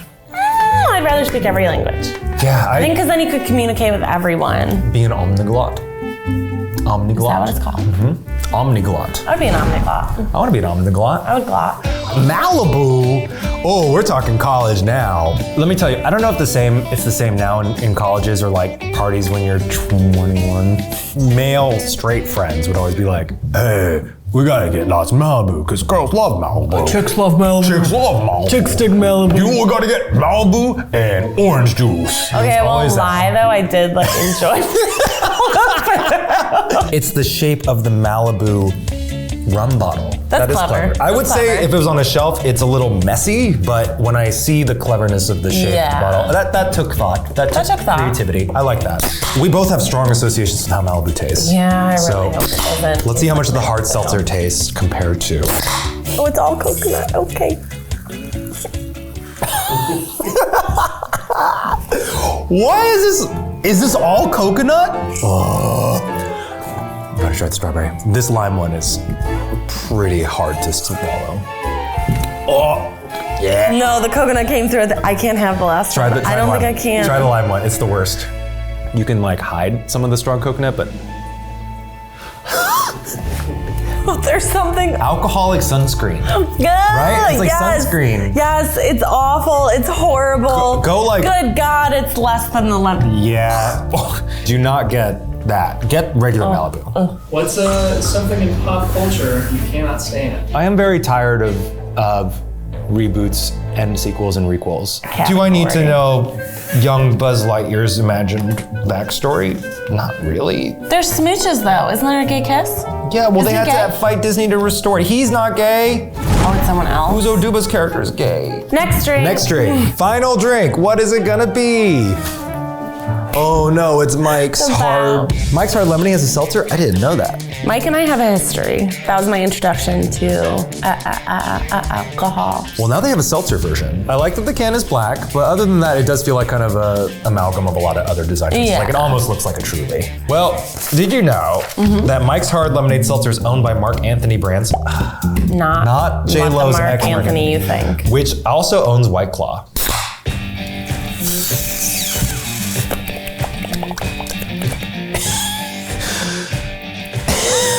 It's, you know when we said like the elegance of a seltzer water mixed with an essence of a flavor. It's the opposite. Perfume. It's flavor. Perfume and sugar. Oh, that's not good. It's just so sweet. It's somewhere in those last three. I think Malibu is still the worst thing I've ever tasted. Really bad. It is worse than Smirnoff. I think these two we have to try one more time. Oh God. So try the Michelob and the Bud Light. I hate that one. I hate that one. I hate these. I could not drink this. This is on the Malibu side for me. Okay, I agree. I think this is second to last because we've been pretty good. We've been kind of closing ranks as we went along. Yeah, I think this is I think this is a good final ranking. Look at that. We don't have to close ranks this episode. No. It looks like our top choice and surprised because we never tried this brand, is Press, which is woman-owned, which is phenomenal. awesome. It was so good. Every flavor combo was really elevated, interesting, and delicious. Yeah. Close second is Nectar, of course. Really good Asian flavors. And then our surprise third. Yeah, is our ranch water. Top 3, very good. Yeah, basically once you go truly up, I would buy all of these. I would say once you hit brands that are not associated with hard seltzers, they had gotten into the hard seltzer game, it is pretty obvious that they tasted worse. Stay in your lane. So our bottom was, unfortunately, Malibu Splash. It tasted like sunscreen mixed with rum. But truly we've learned that Becky thinks the sexiest name ever have been written down in human history is Bobby. You're gonna make me pee my pants. Out of every name she's ever heard in the world is Bobby. What not popped in my head? Congratulations to every Bobby out there. Becky thinks you have the hottest name in the world. Wonderful ranking. What will I rank next? Just remember, next time you join us, I'm right, you're wrong. Bobby's the hottest name in the world. Come here. Oh, you're a Virgo? That makes sense. Anyhow, let's find out which astrological sign is the best with Eugene ranks every zodiac. Hello, and welcome to Rank King Astrology. I'm your Rank King, Eugene. Please welcome my special Rank Priestess, Allison. Oh, wow. Pretty good, right? That was really good. Yes. Thank you. We are very well versed in the way of the stars. And today we are going to rank all of the astrological signs from best to worst. Now for everyone watching, it doesn't matter if you're into astrology, you have never seen a zodiac video like this. This will be one of the only times you'll see people actually rank all of the signs from best to worst with no mercy. We are right, you are wrong. Shut up.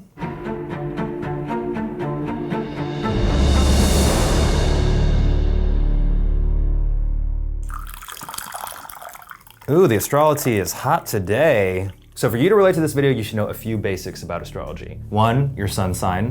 That's the sign that you're most commonly associated with. Sun you already know, it's the deepest part of who you are. Now you have 2 other signs that are very important that factor into personality. Your rising sign or ascendant sign is kind of what people meet when they first meet you, so it's like you at a party. Your moon sign is your emotional side. Cocktail of different cosmic signs. Speaking of which, it won't be ranking without his favorite drink.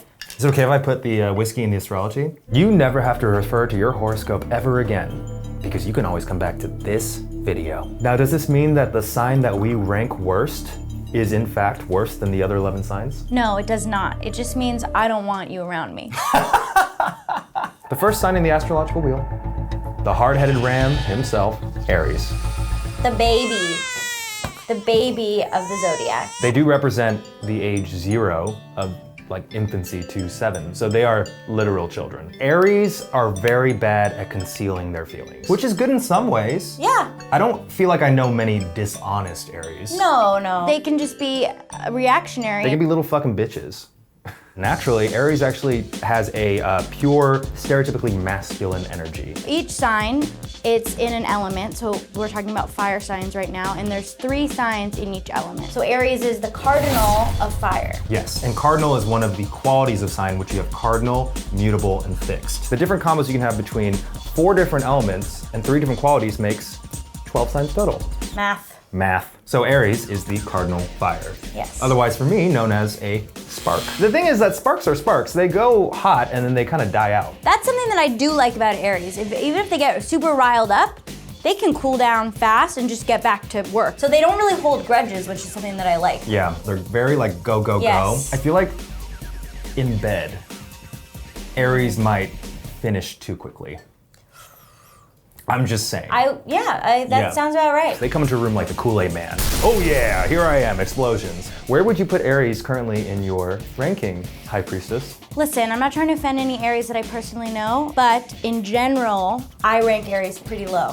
Whoa, you're already throwing the first sign towards the end?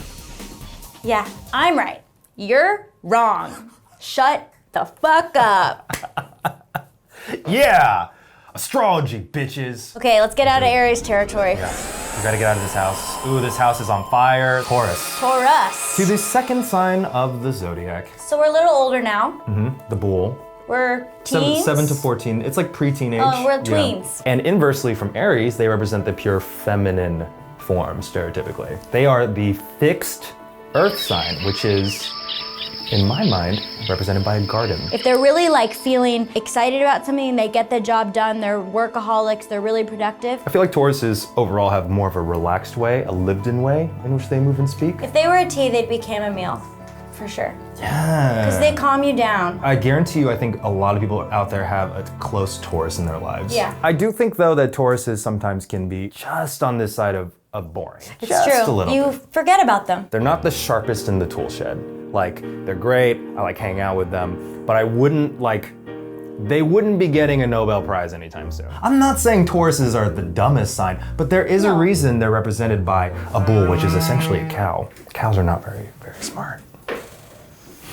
Do you put Taurus above or below Aries? I put Taurus above. We just called Aries all babies and Taurus is really dumb, so I think we're on a great roll. You don't want your auntie's horoscope. That's over. It's that's over 2019. with. It's canceled. Oh my God, this whiskey is hitting hard. Now there are certain signs, regardless if you're into astrology, that have reputations outside of the cosmic universe. Yeah, it's polarizing. And let me just start off by saying Kanye West, Trump.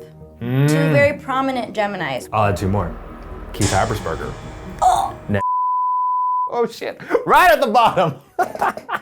No, listen, I actually like Geminis. Oh, me too. Yeah, they get a lot of the stereotypes around Gemini is that they're two-faced, which is such a That's stupid. kindergarten way to say That's something your auntie's dumb. horoscope. Honestly, I think Geminis aren't two-faced, they're like multi-faced. They're very good at talking a lot of games sometimes without the follow-through. Yes. A lot of chatting shit up, but they are repped by the teenagers. They're like 14 to 21, which makes total sense. Oh, socially, they're the best. Love partying with a Gemini. Social butterfly. Emotional maturity is sometimes dicey because if you think about it, like teenagers, a lot of emotion, but they don't quite know exactly where to direct it. Air mutable. Mutable. So it's a So that changing makes sense.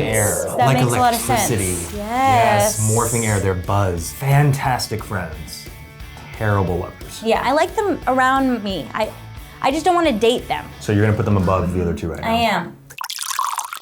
Cancer is water and cardinal. It's like a river, like a stream. So Cancer represents the age group of like 21 to 28. That's kind of like the post-teenage marrying age. Quarter-life crisis, existential. Yeah, so you're either getting married or all your friends are getting married. And I feel like that can translate either way. Like they can either be very like in touch with other people's feelings and their own, or they can just be like really manipulative. They can be moody, they're stressed out about something, they'll take it out on other people. Yeah. When it's really just poor time management. And most Cancers I know, the emotional aspect isn't that they cry often, it's that they know how to fake cry. There's a big difference. Well, I think also Cancer represents Mother Earth. Yeah. It's where we come from, it's who we are, it's in us. Yeah, it's not a sexuality, it's a sensuality. Yeah. I feel a sensuality around Cancers. Yes. They'd be good for like a snog and a cuddle. If any sign is a lot like their symbol, I say Cancers are quite crabby. So Cancers can be this gentle, adorable crab eating a cherry, or then you can look at them with their big ass pinchers, chasing some like poor bird down the beach, and then eating it with its weird like mouth mandibles. Think about all the ocean creatures that exist. You don't really remember the crab when you're looking at a dolphin. You got a dolphin! Who's gonna look at the fucking crab? I'm gonna put Cancer above Aries, behind Taurus. We have arrived to none other than Leo. The lion. They are the fixed fire sign. They're so fixed. It is a sun. And that's what Leos think about themselves. Leos make sure they're not forgettable. That's what drives them in life. Every Leo you know who says they're a Leo says it with the most like smug smirk. Oh, they love being a Leo. So good in bed, so attractive, so funny, life of the party. Because of that, have a certain amount of, here's the keyword, entitlement. We have one in the Try Guys.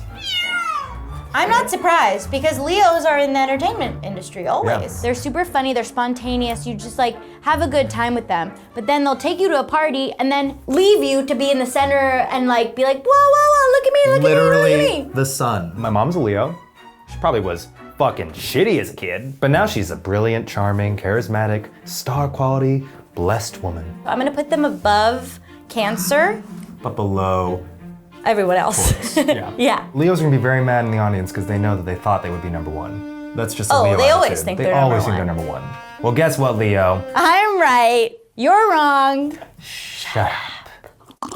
Virgo, a very highly populated sign. Famous Virgo, Beyonce. She's a superstar Virgo, but she's grounded in terms of her personality. And Virgos are the raising the child era, the sort of like late 30s, where everything has to be done a certain way. Virgo is interesting because I feel like out of all the signs, Virgo has a lot of diversity of personalities. And this is my theory. Virgo is earth, but they're also mutable. So for me, mutable earth is like clay. You take life and you mold it the way you think it should be. While Kind of controlling. A little controlling, that's where you get that side of Virgos. Yes. And some other Virgos, they let themselves be the clay. So they let the experience shape them. And you do not want to cross a Virgo. That is across It's like the board. probably the last sign that I would want to be mad at me. And they'll argue with you to the death. They're right, you're wrong. Someone needs to shut up. The worst thing is a Virgo that fails. Ooh. Well, they'll blame everybody else. Virgos are literally just virgins in denial. Okay, I know we talked a lot of shit, but I like Virgos. Oh. Let's put them underneath Gemini. But I cannot believe Geminis are so high on my list. I'm repulsed by many Geminis. We're only halfway through the zodiac. Okay, we're only halfway through. Yeah, we're now entering the second half of the wheel. What do we start with in the seventh sign? It is Libra. Libras are an air sign, cardinal. That means they're active air. They're like wind, Yes. zephyrs. Very easy to get along with. Great conversationalists. I think Libras really value sharpness. On the most complete level, enjoy intellectualism. We like to look at things from all angles, from all sides. Libras can be a little, I think, cold. Someone once said it's the steel hand in the velvet glove. Not very judgmental, I think. Oh, Allison, all that's so nice and sweet about Libras, but I gotta lay it down hard. Okay, come for me. Libras are the fakest sign of the zodiac. It's just, I just wish sometimes my Libra friends won't act like they know about something when they don't know about it. But they're the first ones to be like, yes. I mean, I think a Libra fear is not being liked. People pleasing, steel, but with a velvety finish. And definitely bottoms. But a power bottom. Oh, that's right. Do you think Libra is better than Gemini? Yeah, I do. The Libra has spoken. She's acted like she wasn't gonna do it, but she did it. She put herself at the top. I feel like you might put Capricorn at the top. Listen, we're not at the top yet. We still got several signs to I have go. a lot to say about myself, so wait until you get to Capricorn. We are the king of self-hatred, so we finally come to the other most hot button sign of the zodiac, Scorpio. Wow, pouring some tea for this one. They're very mysterious. They're into the macabre. It's an intellectual brooding. It is. Yeah. I Their find them to mind be is really getting in it. smart. Yeah. They're sexy minds, I think. They see things before you see them. They're very perceptive. Scorpios are fixed water, ice, baby. The worst thing about Scorpios is they're very black and white. Libra can see all of the gray, and Libra actively considers everything in And between. lives in the gray. And they live in the gray. Scorpios Black and know white. what black is, they know what white is, everything is definitive. I think Scorpios are the hardest people to change their mind on something. They hate you or they love you, and they right away put you in that box, and then you're not gonna get out of that box. However, all of that extreme energy, that intensity translates really well when it comes to sex. They are very sensitive and emotional, and they are very perceptive. So those are all amazing traits for sex. Sex, yeah, in bed. And everything is about them. It's a narcissistic sensitivity. They're sensitive like other water signs, but they weaponize sensitivity. Yes. Like venom. Also, Scorpios all look like penises. Men and women. I mean, it's the serpentine feel, but I think Scorpios all look vaguely phallic. They all look kind of penis-like. Just look at your Scorpio friends. I like them. Above Libra. Yeah. Scorpios taking the lead. You love that weaponized sensitivity. It's just raw humanity, you know? Sagittarius, the sign everyone knows how to spell. We just say Sag. Did you say Sag? It's like, ugh, too much. Sagittariuses are often too much. Sagittarius, represented by the centaur archer. So they're like shifting, changing fire. They're like, oh my God, I'm gonna get real weird. They're like plasma. Yeah, they're just like space dust. I haven't kept a lot of Sagittarius friends. Does that make sense? You know, nobody can keep a Sagittarius. They're really adventurous. They like to have fun. They have a lot of energy. They move partners, they move jobs, they move where they live. They like to keep it moving. They're in the flow. I'm envious of their sense of just like not giving a shit. Yeah. I really like that. And they do strive towards this idea of like, there is no limit. And living life to the fullest, I think. Yeah. I said Sagittarius is like a horse that shits in a field, and you point at the shit and say, hey horse, is that your shit? And then it goes, I'm a horse, and trots away, hair blowing in the wind. They're just gonna pretend everything is fancy free, and they're just gonna go on and be like, this is my life, I'm space dust, watch me ride a rainbow. I would say more in the middle. I think after Virgo, before Taurus. Interesting. You know who we're moving on to now? It's you. Capricorn. Capricorn time. Whoa, let's get that tea hot. It's coming, it's coming, it's coming. Jesus was a Capricorn. Now, Capricorns are a cardinal earth sign. You know what that means? We're mountains, which means we're stubborn as fuck. We're giants. And by giant, I mean giant egos. We're late bloomers, so we're making up for a lot of time. You know, I didn't date until I was like in my mid-20s. That's a Capricorn thing. But I still thought I was better than everyone else. Capricorns are very intense, focused people. Sometimes it's on things like career, sometimes it's on things like relationships. The ambition comes from wanting to do so many different things and be so many different people. Now, I think a lot of Capricorns are sophisticated. We seem like we like nice things. We can be pessimistic in a way that's just so hard to get around. Like, there's no sunshine that can pierce through the pessimism of a Capricorn who's depressed. My God. Oh my God. Capricorns who are 100%. depressed, oh, we're just like, woe is me, everything's in decline. I mean, we are at the age of retirement. Every Capricorn has a distinct feeling of sadness. Yes. It just emanates from us, which isn't always a bad thing. No. I find it attractive sometimes for people. Well, and if you channel it, some of the funniest people in the zodiac, and they don't get a lot of credit for that. They have a very dark sense of humor. Yeah. Knock, knock. Who's there? Death. Where do they go? I'm in your ranking you chart? pretty high up. Let's see. I'm gonna put Capricorn before Gemini. Really? Third. We're actually entering into the age of Aquarius again. Right now. Yeah. Holy shit. We just need a little We more. need a drink for I need Aquarius. a little more liquor. Can you have just like a tiny I bit? need some too now. Yes, Oh. Aquarius is an iconic sign. Made iconic really by like the sexual revolution movement in the 60s. Aquarius is paradise, right? Wow. Yeah, it's what they strive for. It's where they live in. This idea of paradise. Because they're a little delusional. Super delusional, y'all. And Aquarius is associated not only with revolution, but the idea of change. So uprising, which I find exciting a lot of the time. They're very interesting friends. I appreciate their perspective always. They're really creative, and something I really like about them is they see things from a bigger perspective. They are contrarians. So they don't like what other people like. They're not gonna be into mainstream shit. No. They're considered weird. Sometimes they just kind of are posers. They have the same thing that Virgo has, is like kind of on a pedestal. So they think that they know you better than you know yourself, and that they like are smarter than you, always. They can make people believe things that they say. I feel like a lot of cult leaders are Aquarius, or a lot of Aquarius people are in cults. But really, the coolest thing about Aquarius is that every single Aquarius is an alien wearing a human mask. Yes. Oh my God. They're aliens. Exactly, they're aliens. They look at things like aliens. They are like, don't know how to interact with things. They're one of the most awkward signs, I would say. But they also are very controlling. They're looking at us like, ooh, how do I control all these They're little pieces? manipulative. They're very manipulative. So I'm gonna have to put them pretty low after Sag. Just under the middle. Yes, If they're you aliens. They're aliens. If you really look at all of your Aquarius friends, their heads are shaped like light bulbs. We have one sign left, and it's about to get fishy. Cheers. We're at the end of the zodiac. Wow. We're at Pisces, the 12th sign. Water, mutable, they are the ocean, baby. They hate you, but they love you. That's the first thing to know about Pisces. Even if they bring up things, start fights, they will always come crawling back. If you think of Aries at the beginning as the alpha, Pisces is the omega. They inhabit everything, which is very complicated. Pisces at death's door. The zodiac previous to them has just compiled into one person. Always are like, oh my God, you're not listening to me. It's a really big thing with them. So they need to be heard. You know what Pisces have? Savior complexes.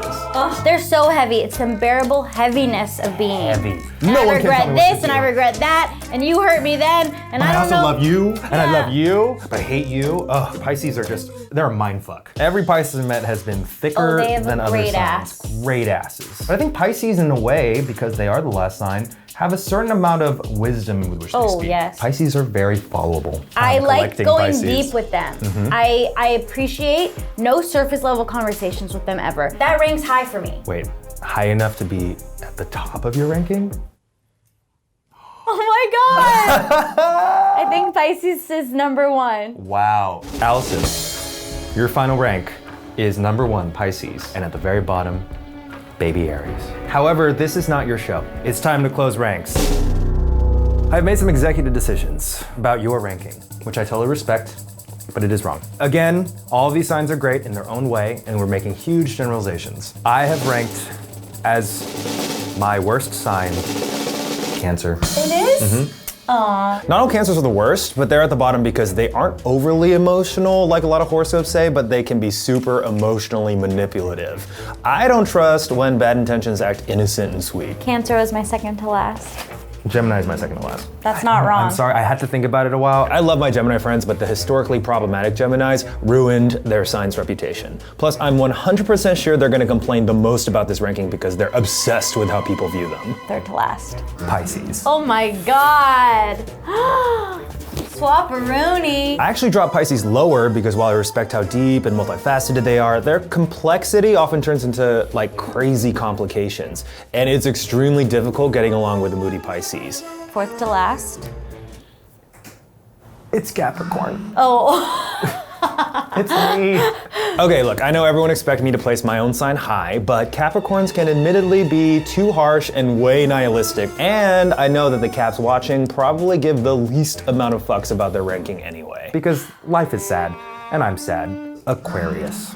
I've had Aquarians rip my heart out. So I enjoy how cool and forward thinking they are, but it's sometimes hard to immediately connect with an Aquarius on a personal level. I trust the idea of the sign, but I don't always trust the people because I can't trust you if you might take over Earth. Okay, 7th place. Aries. I'm an Aries rising. I think they're much better people than you say they are, even though they're like a child playing with matches and will set your house on fire if they're mad. But I like that my Aries friends are transparent about all of their feelings. Okay, top 6. I put Taurus, I know, they're sometimes so boring. You know, I actually rely on my Taurus friends and they're not really as dumb as they might look. They're stubborn, but soft, and I truly believe that if you bond with a great Taurus, they'll have your back for life. Eugene, your list is very much about trust. I hate that I put them here. I had to though after really thinking about it, but I put Leo. Ugh. I fucking despise how narcissistic Leos are, and I bet that they are also all complimenting themselves in the comments, but the sheer amount of fun, charismatic Leos I've met outweighs their big ass egos. Totally confused right now.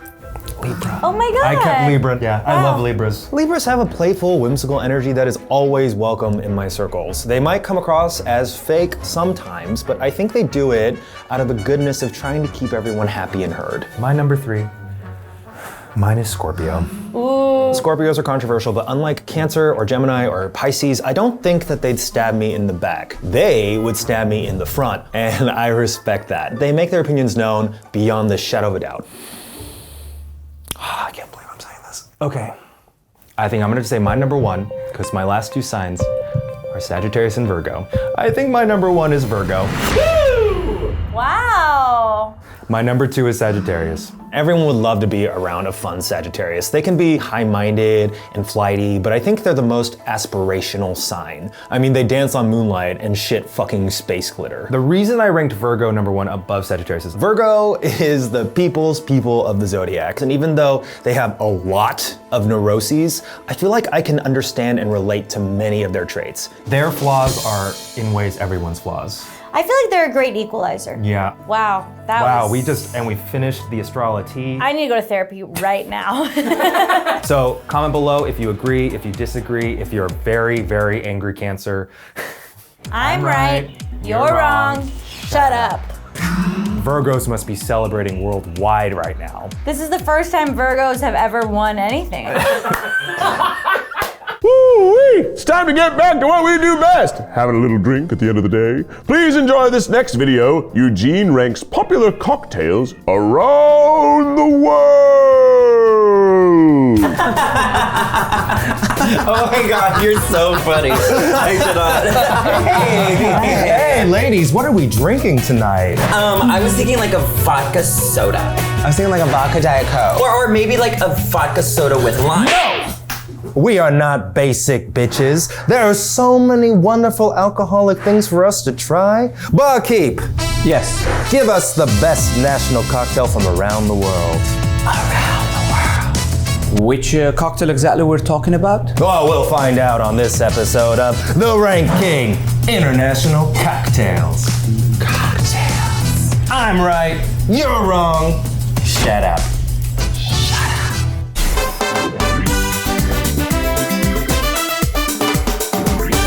Try Guys Gay Time! Welcome to The Rank King, the show where I rank things. I'm your Rank King, Eugene, and I would like to welcome my very special guests, the Rank Skanks.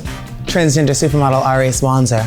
International drag icon and West Hollywood legend, Rhea Latre. So I've been known to drink around countries, and today we're gonna be drinking around the world. Now this isn't a liquor, this isn't a wine, this is an actual mixed drink that a specific country is known for. The wonderful staff and bartender here at BG Lounge have done an exceptional job making these cocktails. What are your personal drinking preferences? I am a sassy Latina who loves her tequila. It keeps me up all night and my calories are super low because I drink it neat. I like champagne because I am a bougie bitch. I expect nothing but the best. This isn't a dating video. I'm not trying to get you a man. Oh, I've already got one. Oh. Or 6. Well, I like it thick, and I like it nasty, so I'm a big whiskey bourbon boy. Because we have such diverse palates like everyone watching out there, I'm gonna allow my rank skanks to give us their own ranking by the end of the video. But in the end, of course, there is only one ranking that reigns supreme, and you're looking at it. Now to judge these cocktails, we have 3 important criteria. Number 1, the look. What's the presentation? Is she beat or is she broke? Number 2, the flavor. The flavor. How does she taste? How is she in the mouth? And finally, number 3, the drunkability. The drunkability. Can you imagine yourself getting, turned on this drink? Would you buy it at the bar? I would also like to say that we're not judging the country. We're just judging it on the drink alone. All right, y'all ready to get drunk on a 10 a.m. on a Monday? In the words of Gia Gunn, absolutely. Try Guys Gay Time! Let's bring on the first drink from Belgium. Black Russian. It's a vodka and Kahlua. So this is the Black Russian. I don't know, I just keep thinking about how if this drink was a person, it would look like me. It looks very elegant, very simple. And I think, with 2 ingredients, you can't go wrong. Right? And it's easy to make at home. And it does look like you. It does. Cold. Dark and rigid. hard. On sale. On sale. On sale. We ready for the flavor? Oh, that's lovely. Right? I love that. So it very much tastes like iced coffee that's spiked. Taste. That's definitely a dessert drink. All right. You like vodka though. No, it's banging. I'm just in shock. It's still 10 a.m. This is what my 8th grade teacher would probably bring to class. Absolutely, she did. When she's just over delicious. it. You can get fucked up off this. Oh, 100%. Yeah. You're not gonna know your phone number, you're gonna lose your phone. Honestly, I think I know exactly what I'm gonna have every morning when I wake up now. Because I want something to have a little, kick in my step. What have we done? Fuck the coffee, honey. All right, let's get the flags over here. I'm gonna put her in the middle. I like coffee. Wow. Yeah. Next. Drink number 2 from Bermuda. Rum swizzle. Freshly squeezed orange juice, pineapple juice, 2 kinds of different rums and stura bitters in it to cut off all those sweet edge. Just be careful while you're drinking, it's strong. Thanks, Ozzy. Thanks, Ozzy. I'm never careful. Thanks. This is beautiful. It's gorgeous. It's gorge. I'm ready to go to Bermuda, honey. She's the prettiest person here. Some place called the Swizzle Inn made it first, apparently. That was my name in prison. Swizzle Inn? The Swizzle Inn, honey. Oh, you swizzle in. Let's do the flavor. Oh, bitch. Okay. Tastes like a dad drink. A dad drink? Are you just calling Ray a dad? Daddy Chaser. Because it's two rums, it's dark and light rum. And I think that's what I really like about it is that dark rum. It's like the cocktail that you have when you've been at the pool all day and you're ready to dive into something a little bit darker and deeper. Drinkability is through the roof. Yeah, you don't know how much you're drinking when you're drinking a rum drink with juice. And it looks really gay, but it tastes very mask. For me, Higher the or Black lower? Russian was higher for me. Okay, so you're gonna... I'll put her in the middle. What I said, I told you. Put Black Russian up there. Okay. I'm gonna put her around because it tastes, I like fruity and like non-offensive drinks. Next! Caipirinha, that's one of my favorites. From Brazil. Yes. No, Ozzy, what's in the caipirinha? A sugarcane rum, which is made in Brazil, modeled lime with simple syrup. So my first trip internationally after college was to South America. And Brazil, y'all, obrigado. Brazilians are amazing and beautiful. I lived in Miami for 5 years and that's all I had was caipirinhas and mojitos. I like how basic it looks. I like that it's not all muddled with all the fruits in there. And You love that basic aesthetic. Ah! You've seen the spirit. I had so many caipirinhas when I was in Brazil. This is authentic as shit. I love it. Are you okay? Why you sound so hoarse? It was tight. This is tight. There's sugar. It There's a lot in kind of there. tastes to me like baby food. What? Like that banana baby food. I just said the banana one. It does not taste like banana. Girl, you tripping. Why are y'all eating She's banana tripping. baby food? For snacks, instead of some people like to have taquitos, I'll have a little slab of baby food. No, you're not That serious. is so much smarter than dead serious. taquitos. Is that something people do? Do people eat baby food? Hell yeah! one. It's Fashion Week twice a year. I learned that actually from Willem. Oh, so you have baby food to stay thin for something? Yeah. Oh, why don't you just like eat a vegetable? What about that drunkability? Banging. Definitely, you can get wasted on You this. get wasted Absolutely. off a caipirinha. I think if you're a sweet drink person, like if you want something to be sugary, then this is dangerous. Lovely. I love this more than the Black Russian, and this has a place in my heart because of Miami. I'm gonna put her here. Thank you. Next. We're now at a fourth drink from Canada. It's called Caesar. It's vodka, homemade clamato, lime juice, and black pepper. I love Bloody Marys because this is a Caesar from Canada. They use clamato, which is clam juice. Do you like clam juice? No, absolutely not. I'm already enough fish. I don't need more. Exactly. Guys, I'm tipsy. Let's talk about the look. It's pretty or whatever. I love the way Bloody Marys look.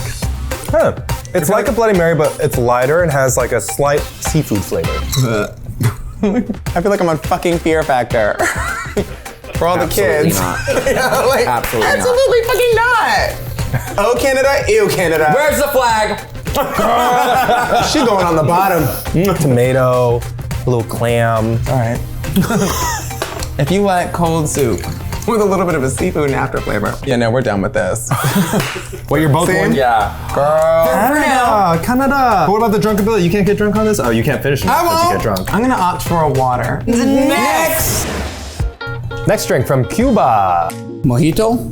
It's really basic. It's muddled mint, has a lime juice, simple syrup, and rum, topped with club soda. Cheers. The origins of this drink can date back almost to like the 1500s. Wow. Yeah. They knew what they were doing. It's mojito. beautiful. It looks like Fresh. a drowned garden. Gorgeous, beautiful. I just think the mint really sets it off. Yeah, sets it really apart. does. Mint also Yes. stands for like 100% like, ooh, she's mint. I'm excited. You know that flavor. I know it. Fuck yeah. Fuck yeah, mojito. Tastes like a pool party. Yeah. Lovely. This is a kissing drink. You can totally make out right after having a sip. Not like the Canadian Caesar, not like that clamato. Barf. I've gotten drunk on mojitos a lot. I have been drunk on mojitos for years. What I'll say about mojitos is that they are a slight bit pricier than regular cocktails. So it's the one thing that keeps me from drinking them Do you all want to know night. why? The bartenders have to muddle. Muddle. So it's a lot of work and it's a lot of quality. Where are we putting Cabello Oh, honey. or Cuba? Where are we putting That's Cuba? my number one. Oh shit. Wow, you went high and you went lower than I thought. I'm you'd go. optimistic. Next. We are now traveling to France. The Kir Royale. So it's a creme de cassis, blackcurrant liqueur, topped with champagne. Merci beaucoup. Really, you're like staring at it I'm like it's so a diamond. excited. Yeah. How do we feel about the look? I love the fruit floating at the top. It feels like it looks so fresh. And it smells super lemony. Yum. Lemony snicket. Yum. And you just look fancy. Look at Reese holding this. Say something in French. Un jupe.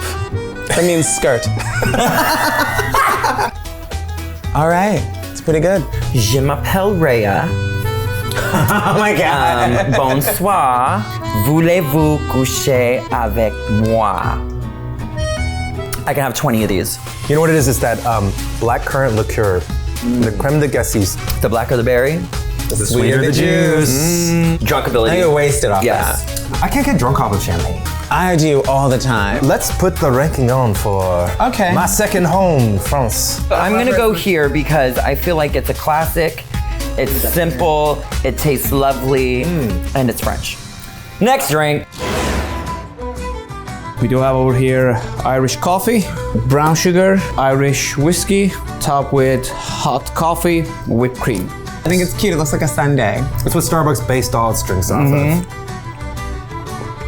Oh yeah. This is the true morning drink. We thought the Black Russian was the morning drink. That's like a real ass glass of coffee. It tastes exactly like coffee. This makes me think of like your dad got up in the 50s and he's going to work, but Before he beats you? Yeah, he hates you and he just needs his drink, but it's morning and he's going off to the plant. You guys wouldn't know I've never had a dad. I wouldn't know. Oh, really? People were oppressed in the 40s. Really? Yeah. Have we talked about this? And drunkability, I feel like, I don't know, it's coffee with whiskey, it's dangerous. I see where they put whipped cream on it. They're like, let's sell this. Put it where you know it's gonna go and move Canada. Oh, you're putting it below Canada. Oh, yeah. So does this remind you of your dad that wasn't there? Well, I mean, we're just, thank you, Jesse Jones. Like, what is this? It's gonna go where her Canada is. Okay, no one's going below Canada. So you really- Just so we're fucking clear, that shit was nasty. This would be really nice on a very cold Irish morning. Colder than a witch's teat. Next! And now we're traveling to beautiful Italy. So we're having a nice Negroni. It's equal part of Campari, sweet vermouth, and gin. So let's talk about the look. I love the color of this drink. It's really pretty. It looks like my hair. Like your hair. And I know from experience, not many people like the Campari flavor because it's very bitter, herbal, fruity, very specific flavor that Italians love. Not everyone likes it. I love that you like to smell it too. Does it taste like fucking on the beach? I always love to smell things. And I also like to smell things if I'm gonna taste it. You haven't had Campari. It's a taste. It's a taste. This is a drink you try. This is a drink you try for sure. This tastes like my grandmother's love. She hated children. This is punishing. Oh yeah. It's very bitter. I'm punished for sure.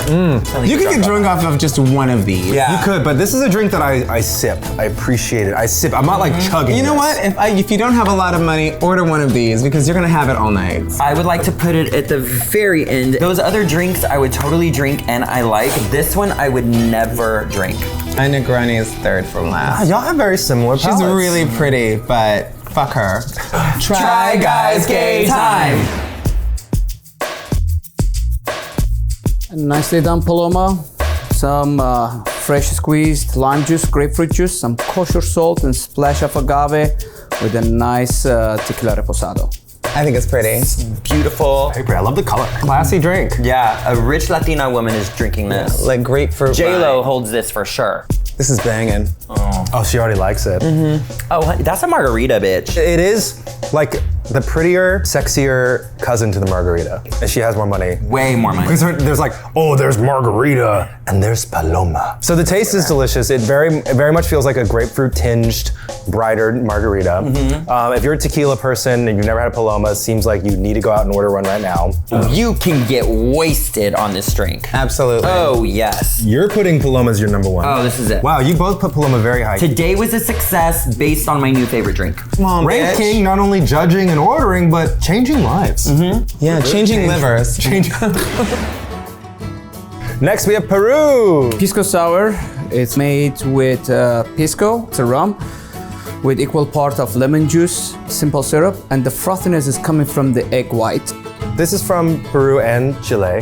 So pisco is like the national liqueur of both those countries. Let's just say how this looks. It's so pretty. Stunning, the color's gorge. It looks I like love the separation of the nipple and the rest of the breast. Yes. And I love that the base is milky. Get past the froth. I kind of like it.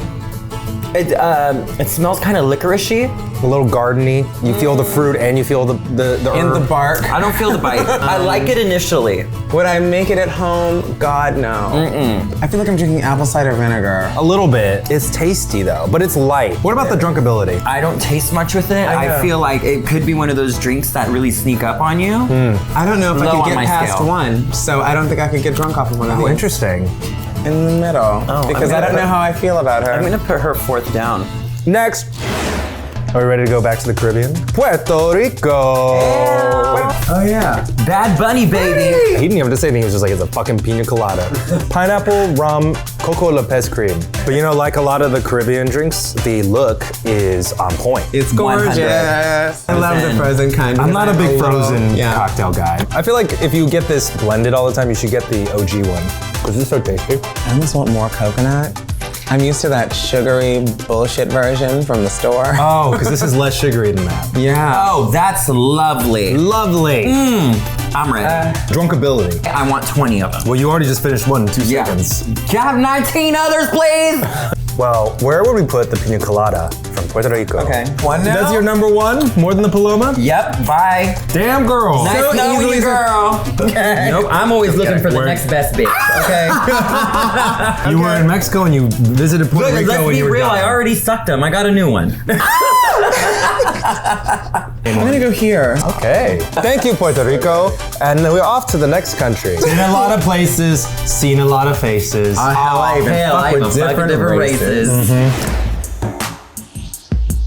We do have a Singapore sling, gin, cherry liqueur, herbal Benedictine liqueur, lime juice, and that's it. Try Guys have just been there in the future. We're filming this before we're there, but this video is coming out after we were there. Yay, Singapore! Singapore! So let's talk about that lurk. I like the drips from the cherry into the cocktail, how it kind of just like falls down in there. Yeah. Okay. Ladies first? Thank you. Playing. Tell me what you think. You really get the cherry. Oh my God, it's amazing. I love this. This is like wild cherry, like it. Coca-Cola. I like It has a wild cherry feel. I get wasted off of that. It's definitely unique. Yeah. Think about the last time you had a cherry flavored mixed drink. You know, it's just not something people get often. I wish that they did. All right, let's do Aris first. Where do you want to put I'm gonna have to replace something. Black Russian is moving down. So you have her in third place. The Yeah, Singapore girl. Sling. You know what? I'm moving Paloma down. My Singapore Sling is gonna go second. Okay. Wow, Singapore Sling did really well amongst Yeah. my rank skanks. Next. Oh, everyone knows this. Oh, yes. Sangria. So it's the main base, it's a wine. To bring it up a nice flavor into it, put apple brandy and Cointreau, and I modeled some berries in it with pineapple. The color contrast is gorgeous. And you the can orange smell with it the from here. pomegranate. I love seeing the muddled fruit on the bottom. Oh, Mama's Juice. Let's start dinner. Right? Get Take a Mama's Xanax. This is what's up. This is like that I will not be rich drink. Yes. Yes, this is a Big Little Lies drink. I just call it the Renata. The Renata. This is the Renata. Amabella, give me back my wine glass. Oh, this is like grape juice, girl. This is like gay Jesus' blood. This, yeah, this is gay Jesus. If Jesus was a little more fluid, His name that's what it is would taste Jesus. like. Yes. This you would drink jugs of and then realize you're drunk. You're at dinner and you're just like, I got the sangria pitcher if anyone wants to share, and they'll all fucking drink it. They will all drink it. Right. Yeah. I'm gonna have to put her at my new number one. Are you serious? No. Sangria is my favorite. Are we moving Okay, things down? I'm gonna move everything We're down. gonna move a whole motherfucker down. Bye. Wow. And what about you, Ray? My sangria is down here. Oh, okay. You love it, but it's not as good as these It's top ones. good, but these ones are my girls. Wow. And next! This is a Lebanese Arab, which is they really good at making it. This is how we represent it. First of all, an empty glass. And actually this is 50% alcohol. Okay, so now as you can see, it changed the color. Yeah. Becomes milky white. Weird. You see that? Uh-huh. And that's just from the liquor. The ice right now with top of it. With water. With water. Oh. Oh, first of all, you can really smell that anise come off immediately. Oh, yeah. Here we go. That slight licoricey flavor. I think this has been the best look so far because it transformed in front of your eyes. Like a Pokemon evolving. Cheers. Oh my. You love it. I've never had that. All right. It's literally licorice drink. So drunkability is kind of with a full night of eating and drinking. So I think this is more of a long drunkenness. It's more of a marathon, not a race. I don't hate it. I'm not a licorice fan, so I'm But just think of how beautiful the people of Turkey are. I want your lions. I need your lions now. You okay? And I ain't lying. We're horny. Yes, we are so horny. Help us. I'm gonna put her in the middle here. No, actually, I did really like the rum swizzle. Got it. I'm gonna put it here. I like it better than all of those things. So we've got 2 countries left, and we're going to the jolly old UK. We do have a Pimp's Cup. Yes. Wow. I love it. It's named after James Pimp. It's a liquor. Actually, it's 25% of alcohol and topped with soda and ginger ale with a cucumber. Gonna have like that, gives that freshness. It does have that candy cane swirl around the side. When 2 become 1 look. I would say that the actual color, I wouldn't know if it was spiked with soda or ginger ale, but this is a ginger ale drink. Spice up your life with ginger. Baby, ginger. Hello. Posh. Okay, we go. I love this. It's fucking banging. I love it. I would drink this. I like it. Yeah, it's interesting. There's a certain like freshness to it, but it's also like slightly earthy. I just really want to try what this Pimm's tastes like. It has like a Coca-Cola base flavor. All right, where are you gonna put the Pimm's cup, ladies? You can go above the Black Russian. No! Oh, really? And where would you put yours? I'm gonna put her down here. Guys, 1 more drink left, and guess where we're going? This has been alphabetical order, and guess who's dead last in the alphabet? Zimbabwe? Yes, but we don't have a drink. Our final country, of course, is the good old US of A. You ready to take it home literally? The American most traditional and classical cocktail, Manhattan. Pretty. Carrie Bradshaw loves those. The rye, because it's the American traditional whiskey. We're using a sweet vermouth. Yeah, this shit has been popping for over a century. Let's talk about the visual. I think this looks fancy, but like dark and mysterious. It's It is pretty but mysterious. masculine, like some of my boys. The cherries are encased in amber like Jurassic Park, and you can extract it and create dinosaurs. I think it's beautiful. Look at the way it's like hitting. Who are you in Sex and the City? 1, 2, 3. Samantha.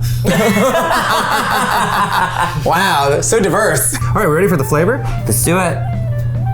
It's like a nice brown eye. I guess we haven't had many whiskey or rye drinks, huh? All right. That's amazing. Tasty, right? I It's love good. I don't hate it. Also has that sweetness and fruitiness to it, which is nice. Because with whiskey, it's so heavy and so harsh, it's hard to drink it, but in a Manhattan, it's kind of smooth. It's like I'm on a boat in a dock inside of an old library that's also in a fancy bar. That's how I feel like drinking this drink. That is layered. I do feel like with these types of drinks like this and an old fashioned. Oh, this makes me want to loosen my wig. Yeah, you're good. You look cute. Don't take it off. Oh, there we go. What about the drunkability? Yeah, I'm drunk. I told you. Wait, we're drunk. Where are you putting the final drink in your Honestly, there is 1 cup on this whole table that doesn't have a flag in it. Right here. And it's exactly where I want to put it. Bitch. Really? Exactly. Same. Shut up. You're both putting America Right there. that low? Shit, well, that's your ranking, y'all. So let's discuss your top 3. So, Rhea, you had Pina Colada. Number 2, Singapore Sling. And the then caipirinha the from Capri, Brazil. I don't remember what it tastes like, but it's number 3. And for your top, you had Sangria, number 1. Oh, sangria, yeah, it gave me my full rich white woman fantasy, but it was in Spain, so it was just enough. And then you also had the Mojito and the Paloma. And you both share the same bottom, Just like in West Hollywood. which include Canada's Caesar, Ireland's Irish Coffee, and Italy's Negroni. Why are they your bottom 3? They're disgusting. Nasty. But of course, that does not mean that they are right, because this is my show, and as we know, I'm right, you're wrong. Shut up. I will close ranks and show you what the true ranking is. Few disclaimers. Again, this comes down to personal taste. We have very different palates. It's all subjective. My least favorite drink was the rum swizzle. I love everything about the tropics and the Caribbean, except it just was the most basic for me. It tasted kind of like orange pineapple juice. Okay, my second to last was the Singapore Sling. I know. Son of a bitch. I know, it tasted like cherry Coke. Third to last, pina colada.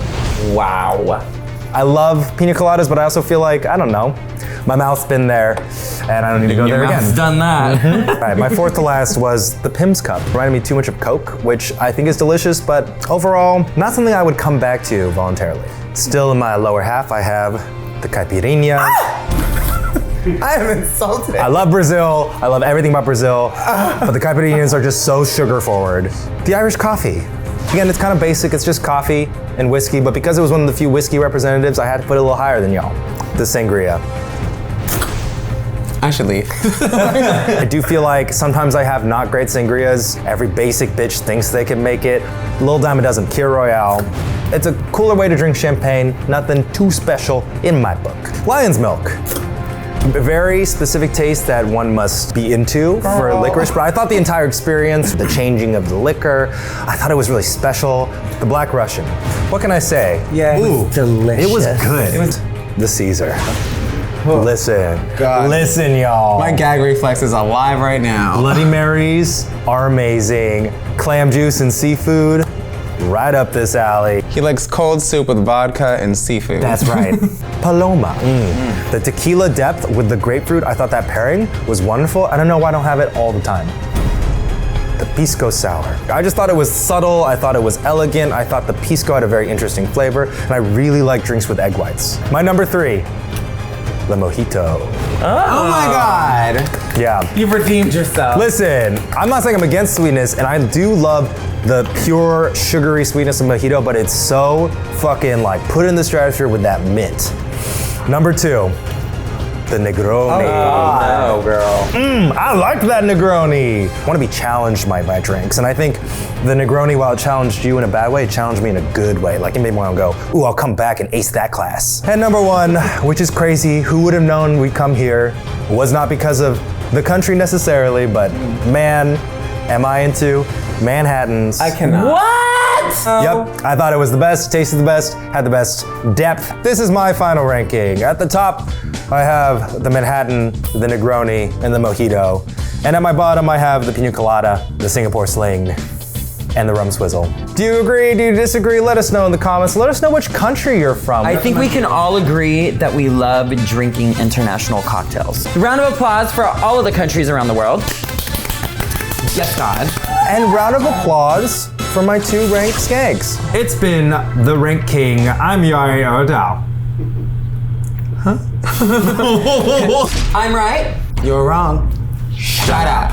Woo! It's time to let our hair down a little bit, huh? Find out which iconic diva is the most iconic. Eugene, let us know. Hit it. Hello, everyone. Welcome to the Rank King. I am the Rank Mother, Mayhem Miller, and this is my son, Eugene. Today we are ranking the most iconic divas of all time, darling. Already I had to whittle down the numerous iconic divas to just 32. We are actually doing it tournament style.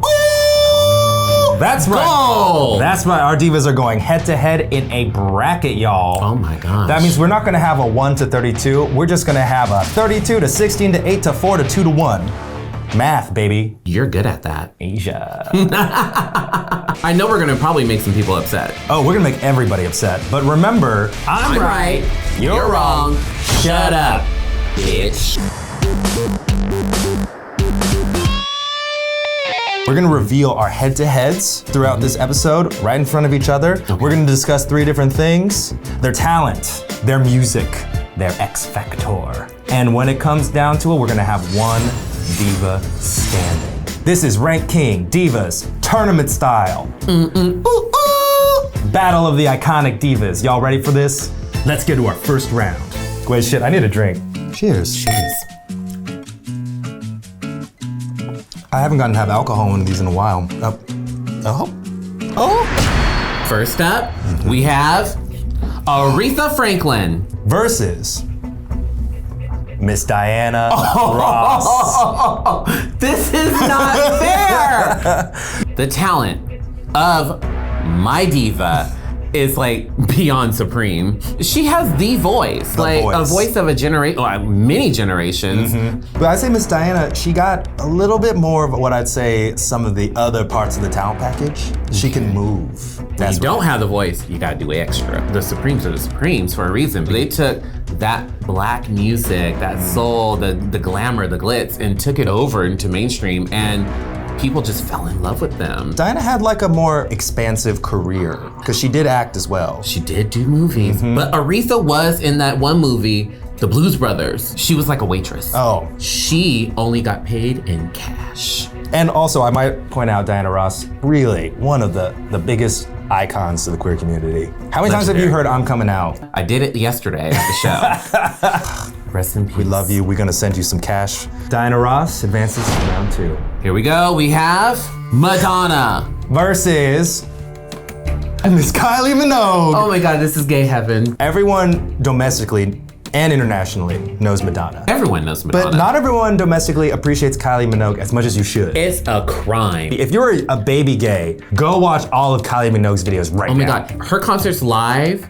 are the gayest thing you could ever see. Amazing. She knows gay culture. Costumes. Well, you know, Madonna was a groundbreaker and a shaker. Groundbreaker, shaker, movie maker. She did Evita. Dick Tracy, Swept Away. Oh, Desperately Seeking Susan. Yeah, Madonna was like one of the OG triple threats. As far as music, you can't go into a gay club without hearing Vogue. Like a Prayer, Like a Virgin, but Kylie, she's a dance machine. She started out with Locomotion. Yeah. If we're talking X Factor though, I don't know, I gotta give it to Madonna because she just has transcended everybody. Madonna's moving on. Let's see who we have now. Donna Summer versus Tina Turner. Are you okay? Am I hurting you? I just felt that in my gut. I think my tuck got knocked loose. I'm like, the Queen of Disco versus Miss Tina Turner herself. It's Tina Turner. Do you know how many babies were made to her singing? If you were born in the 70s, it was probably Donna and Marvin Gaye maybe who probably made you. Have you seen Miss Tina perform live? The legs. The energy, that hair. The face. Every part of her being is a performer. I want to say for music, I'm more of a Donna Summer guy. I like Donna's disco music more. I love her music. In terms of the X Factor, I lean more towards Tina. You know Tina Turner, you remember her name, Thunderdome. Goodbye, my love, but we're giving it to Miss Tina Turner. I'm your private dancer. Diva Whitney Houston versus Dolly Parton. I Will Always Love You. It was originally a Dolly song. But this bitch, she murdered it. How do you take someone else's song and just make it yours? Dolly raised it right, and then Whitney stole it from the front yard, and then made her think she was some other person, and she was a star. She is known to be the voice. Every time you hear the national anthem, everyone sings her version of it. Yeah. Like, a true diva has gone through adversity. And this diva here, she's gone through a horrible relationship, drug addiction. Dolly also had a lot of problems growing up in the country music industry, and she took back her career from nasty ass men who wanted to control her. And she became essentially the face of country music. And she still is? She still fucking is. Have you seen Dolly? She looks the same. She looks just like this. Oh yes. And she's like 500 years old. Talk about the X Factor. She also did a ton of movies. 9 to 5. Best Little Whorehouse in Texas. Still Magnolias. Y'all don't even know. So they both have it, the X Factor. Although Dolly, I think, is the country diva. I think Whitney is a more holistic diva. I knew you was thinking the same thing. So I'm gonna have to go with Whitney Houston. Yes, we are. We have, what? Barbra Streisand. Versus the one, the only. No! Well, you are an evil person. Why would you do this? Voice. Bam. Barbara. Yeah. Barbara's got the voice. Right here. But it's hard because then, think about Cher. She's turned her voice, which is so distinct, into a machine. A voice that everyone says. She sounds like a computer person. Well, yeah, now she does. But originally. But they both have a similar thing that their voices are so distinct that we all mimic them and we copy them and we know them because it's like oh and the oh. Burlesque, the film, the seminal classic with Christina Aguilera. If you haven't seen it, what are you doing? When she's teaching Christina how to do her makeup, and she goes, "It's like painting a canvas, but the canvas is your face." They both have the X Factor. They both act well. Babs is like the epitome of classy woman. Barbara is that woman that, you see her on the street and you're like, that's Barbra Streisand. Don't talk to her though. Don't look her in the eye. Cher, you're like, bitch, it's Cher! Yeah, and Cher would be like, hey! She'd be like, hey, how you doing? I think we're giving it to Cher. Let's give it to Cher. We're giving it to Cher, baby. Dun dun dun dun! Mariah Carey! Against Miss Janet Jackson. Oh no, there's no argument. How does Mariah just immediately, this is the fastest you've said someone's won. She stays current with what's going on, and especially it reflects in her music. Like, that's right. She always puts out what's happening. Because she did that bottle cap challenge like no one other did. No, she didn't just do the bottle cap challenge, she won. Not shatter glasses, that's what like old divas used to do. This bitch unscrewed the motherfucking bottle. Let's talk about Janet Jackson. Rhythm okay, Nation. I'm a huge Janet fan. Janet is the dancing diva. She's the OG dancing diva. She is a Jackson, so that automatically gives her street cred. She can move like no other diva's business. Mariah sometimes attempts to move, but she doesn't need to because she's got that voice. Janet Jackson, I don't think she's like the best voice in the industry. No, she's got that like soft, Diana Ross she has softness. that Jackson tone. Breathy. Plus, the way she was disrespected after the Super Bowl, we need to always support Miss Janet Jackson. What's wrong with a nipple? She also has done film. Poetic Justice! And with Tupac? Okay. Yeah, Poetic Justice, Janet. That was Janet for me at like the top. But then, Mariah said, okay, I'll act too. I'll be in Precious. She was, remember the social worker? No one recognized her in Precious because she was a good actress. Mariah's overall X Factor and legacy continues to like live on. Every child knows Mariah. The catalog alone stands time. It's going to Mariah. Mariah has advanced to round 2. We have Celine Dion versus Miss Mary J. Blige. Celine Dion still selling out stadiums, and her voice still sounds exactly amazing. the same. She's like a girl that you want to hang out with. Everyone will always know her for Titanic. Her heart will go on. So many hit songs people don't remember. They're just like every song she did was a hit. She is like a vocal goddess. Mary, on the other hand, she like revolutionized being a woman in R&B and hip hop. Like she was so integral to bringing the narrative forward of not only like how much she translated her story through her music, but also of the entire culture. I need some Mary in my life. Like Mary will get you through whatever you're going through. It's that vulnerability to share their story. It's so good. Titanic, My Heart Will Go On, is potentially maybe, aside from I Will Always Love You, the song of the humanity's existence. Yeah. Like you can sing that song in like the middle of a bar in Singapore, then go to fucking Egypt, then go to fucking Brazil. Everyone person and they will know all the lyrics. They'll know it, and then you'll say Celine Dion, be like, yeah, Celine Dion. We love you, Mary. But Celine, she won this round for divas. Our next diva up is Christina Aguilera versus Britney Spears. These divas have known each other since they were children. We're doing it. They're now mothers and still slaying the game. Genie in a Bottle, I remember coming out very explicitly. Baby One More Time, woo, that like changed the game. Voice, Christina. Dancing, over here. You think of every kid that dressed up like Britney Spears. For X Factor, Britney moved the needle. Britney can still pump out bops, even in her darkest days. But Christina can too. Yeah, but she hasn't had really a great hit for a while. Christina will always be an icon, especially with that voice. She knows what a girl wants. But Britney, Baby, One More Time, we're getting to round 2. We're moving past classic divas and we're gonna go into this new era with Kelly Clarkson versus Pink. I want to be best friends with them. I want to fucking kick it. I want to have a drink. Kelly Clarkson, the American Idol. The voice on this girl here is touched by an angel. And the hits that she has put out are for strong women. And then Pink at the same time, my God, remember when she first came out with Most Girls? And she had actual pink hair? She is a badass. Yeah, she's badass as hell. Who climbs buildings and performs? Yeah, because now she's also like essentially an aerialist. She always performs on silks and rings and she's spinning up in the sky and she's doing it all with perfect breath control and belting her ass off. Both of them, ballads and jams. Amazing. And she's the best judge The Voice has ever had. Because she's so real and she's so funny. And relatable. So relatable. They're so matched up that I almost feel like It's the X factor. I'm leaning with pink. I'm also leaning towards pink. Okay. Pink moves on to round 2. I should be a bartender. The next head-to-head, Katy Perry versus Lady Gaga. Oh, the gays are gonna get so mad. They are gonna be so mad. It just has to be Lady Gaga. I'm just saying it right now. Oscar winner Lady Gaga, hello. A star was born. Okay, tell me about Katy. I love her. There's been some bops from her, and she's gorgeous. I kissed a girl. I didn't. But I relate still. And you know what? Katie's always been on that gay pride train. She understands camp. If this was the drag universe, she'd be like a comedy queen.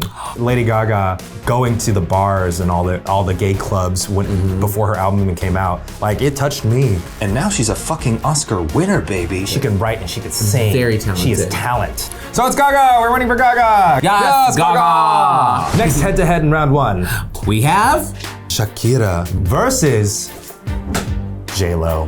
I've been a Shakira fan since Ojos Así. Her Unplugged album was sickening. I remember when I first saw Shakira way back, I was like, she's like the Latinx Alanis. Very sexy, very aware of her body. And so talented. And bringing like her culture to the forefront with every move, the belly dancing, the hip shaking, she's like, oh yeah. J-Lo, she's a brand, she's an actress. J-Lo hasn't aged for 30 years. No, and she never will, I don't think. She played fucking Selena. If you can play Selena, already validated. She needs to drop that skincare regimen. Oh my she God. Always looks like she was blessed for like 1,000 lotion babies. She looks amazing. She looks bathes in liquid gold. Voice, I'm more of a Shakira guy, because I think she has a more unique thing she's giving. J-Lo's not really like a singer for me. But for dancing, Shakira does a very specific type of dance. But J-Lo goes off. Have you heard about what she does in her Vegas show? It's like a 2-hour dance marathon. Shakira represents so much for a very particular cultural perspective and has moved that for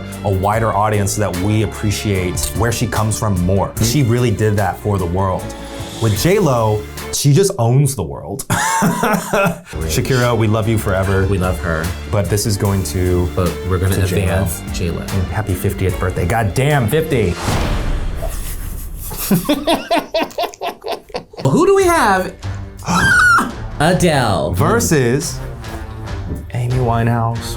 Gay people especially gravitate to divas as icons is because we go through so much in life. Emotional struggles and people trying to tell you how to appear. Speaking of Amy, like, you know, her music spoke to me right off the jump. Some of those B tracks are amazing. She was constantly singing about her struggle. Adele is such an interesting singer because she literally names her albums her age. And she takes you on the journey with that album, and you know what she's going through. Her discography is going to be her autobiography. It's very smart. In the most clear way. You know that it was something where she was in love and then she was broken up with. True artistry. And she's funny as fuck. The music that comes from the UK is specific and is fucking great. If Amy had, God bless her soul, lived longer and is still with us, this would have been maybe impossible to decide. But I think because Adele is currently still like reigning supreme and giving us like hit after hit and fucking working it, I think we have to give it to Adele. Absolutely. If you're a kid and have never heard Amy Winehouse, you should fucking stop this video and Google it right now. Maybe all of it. Don't stop it until you hit a mid-roll ad. We love you, Adele. Rest in peace, Amy. Up next, who's that? That's Demi Lovato. I didn't know. Okay. How old are you, Mayhem? Versus Miley Cyrus. That's Miley. But you know Demi. I do, and she has an amazing voice. What about Miley? I love me some Miley because she loves drag queens. And Rue is on her new track, Catitude, on her album. Yeah, I agree. I think for our Disney Channel stars who fucking broke out and made it big, I think Demi's got the voice of a diva and that she's gonna have an illustrious fucking career. I think Miley has more of a awareness about herself, and I think she's a humor about herself. Like, I think she knows she's in on the joke because she was fucking Hannah Montana, y'all. That's maybe that's why she loves drag queen so much. She was always in a wig. Because she was a drag queen on her show. It's a wig. The Try Guys tour, every time we were stretching, you would just ask any of them. The first song I put on while I was stretching was On a Roll by Ashley O from Black Mirror, played by Miley fucking Cyrus. That's impact if anyone has it. You know, Ashley O takes it. Miley, you're moving on. Next battle, we have Nicki Minaj versus Rihanna. All I want Rihanna to do is release a new album, sing in the shower, and just record it, and then put it online for us, please, because I just want to hear your voice. I know that you have a beauty brand that makes billions of dollars and you're fucking killing it, representing everybody. It's good. You got all them shades, Rihanna. You are revolutionizing the beauty industry. But just like, I don't know, hum into your iPhone. Please don't stop the music. Umbrella. Unfaithful. Girl, there's so many hits. And there was a period of time when Rihanna released an album like every 2 months. But more power to her, because, you know, she's a business mogul. Rihanna is the girl I want to go drinking with. I don't even like smoke weed, but I would roll her blunts. I would literally clean Rihanna's shoes. Now, Nicki Minaj, boss. She's She's brought us a lot of good hits. She's served us looks. She's like fierce as fuck. Yeah, I would never want to fuck with her. Nicki like looks like she has like guns and shit. Nicki is a true diva. She inhabits the iconography of diva, the attitude of a diva. Once a girl gets her own fragrance, you're like diva status. And I have her perfume. I smell like her now. Rihanna's a tycoon, baby. She owns all. We have our not assets. called a bitch a tycoon yet. She's a tycoon, baby. And that's usually what you used to call like men in the South who own oil fields. Nicki, we love you, but we gotta give it to Rihanna. However, we gotta go to a tycoon. It's Rihanna. Hey, Riri. Next diva is that Alicia Keys? That is, girl. You got the same look. You're like, is that me? Am I looking in a mirror? Versus Beyonce. I'm not even gonna play this game no more. We gonna say a lot of nice things about Miss Alicia, but you ain't gonna sit up here and set me up. She played a piano. She writes her own songs. She can play 2 pianos at the same time. She has been one of those girls who says, you know what? Love makeup. However, I'm gonna embrace my natural beauty. And she is a talented artist. A musician. Oh yes. Ooh. If you can play an instrument, you automatically get like 5 more points. So song-wise, voice-wise, Alicia, way up there. Beyonce's the same way, but Beyonce is almost like synonymous with the term X Factor now. She was already the Beyonce. She was already cool. First, she was already Beyonce of Destiny's Child. Then she was Beyonce cranking out hit after hit after solo artist. And then Beyonce did fucking Lemonade. And then everyone said, oh, Beyonce is gonna entirely shift your view of what culture is and pop culture. Game changer. It's a game changer because she's like mainstream. Because she really could have just sat there and just been like, here's a fucking great song and here's another fucking great song. Bye, I'm gonna retire. She's like, no. And for me as someone who's not black, watching this and ingesting it and learning from it worldwide, for people to be seeing that and understanding like the African American experience from a different lens and from one of empowerment, that's where we all want to be as marginalized artists. You're kind of dressed like Beyonce right now. Yes, duh. You want a baseball bat? I want to bust out windows of cars because I am that girl. She's doing it, and she's doing it with great songs, with good looks, and with purpose and intention. And I think that's fucking amazing. And she's fucking Nala, y'all. Yeah. When you become like a part of the Disney World, you made it, y'all. It's legit. You made it, girl. We gotta give it to Beyonce. Queen Bee moves on to round 2. Final head-to-head in round 1. We have Ariana Grande versus Taylor Swift. Both very talented. Business people. They know their brands. If she sneezes or if she coughs, you'll know about it. It's trending on Twitter. Talent. Okay, talent. Let's start with the voice. The Ariana. voice is here. Yeah, Ariana's got the voice down. Taylor is a singer-songwriter. She's always been. Yes. And she's, I think, more of really a full package deal. It's the concept of her work now that I think is more overriding than even sometimes the work itself. And I think that Taylor knows her audience. She knows what she's doing. Ariana plops out hits like they're fucking vitamins. And I think both of them are very shrewd. Thank You Next. She released that while SNL was airing after they broke up. They are smart, and smart the video, people. Yeah. Really? Let's reference Mean Girls? Yeah. How iconic is that? They're pushing the music through the lens of social media. I think these two have such tight control over that narrative, and I respect that. I'm gonna have to take it down to the pure talent. Ariana can sing. She can sing. Well, Ariana, you and your ponytail, you move on to round 2. You do. And that means you're the last inductee into the second round of the Ranking Diva Battle. We are now in round 2 of the Diva Tournament Showdown, which means in this, the winners from round 1 are now gonna go head to head. We're gonna say 1, 2, 3, and we're gonna both say who we think should move on immediately. And if we line up, then they go on. Okay. If we disagree, we're gonna hash it out. The first second round battle is Diana Ross versus Madonna. Oh fuck. Oh fuck. 1, 2, 3. Diana Madonna. Ross. Fuck! You think Diana Ross over Madonna? Yeah, duh. Have you seen her gowns? But Madonna, everything she did with each album was pushing the boundary in some way that I think like was moving the cultural needle. Diana started off in a girl group and then transitioned to a solo artist and still conquered. She's a person of So you color think it who was has easier gone for through Madonna? a lot of adversity in order to have mainstream fucking power. I'm gonna give this one to my mom. Yes! Diana Ross has knocked Madonna out of the bracket. Wow. We have Tina Turner versus Whitney Houston. Oh, this is hands down. This is the easy one for me. 1, 2, 3. Whitney Houston. We have Mariah Carey versus Cher. 1, 2, 3. Mariah Carey. We have Britney Spears versus Celine Dion. 1, 2, 3. Celine Dion. We have next Pink versus Lady Gaga. 1, 2, 3. Lady Gaga. And the reveal is going to show Adele versus J-Lo. 1, 2, 3. Adele. J-Lo. Fuck! Adele has more of, like, she's such a pure talent when it comes to singing and when it comes to just her presence. I just feel like she's contributing more to the music industry at large. Though I understand that J-Lo is more of a large, all-encompassing brand, and the X Factor term, she is bigger than life itself. So, okay, I agree with you. I'm not mad. I'm not mad. Okay, we'll go with J-Lo. We'll go with J-Lo. We have Miley Cyrus versus Rihanna. 1, 2, 3. Rihanna. I think we're both also desperate to become Rihanna's friends. We want to really be your friend, Rihanna. This is the final matchup of round 2. We have Ariana Grande versus Beyonce. 1, 2, 3. Beyonce. Beyonce is in round 3.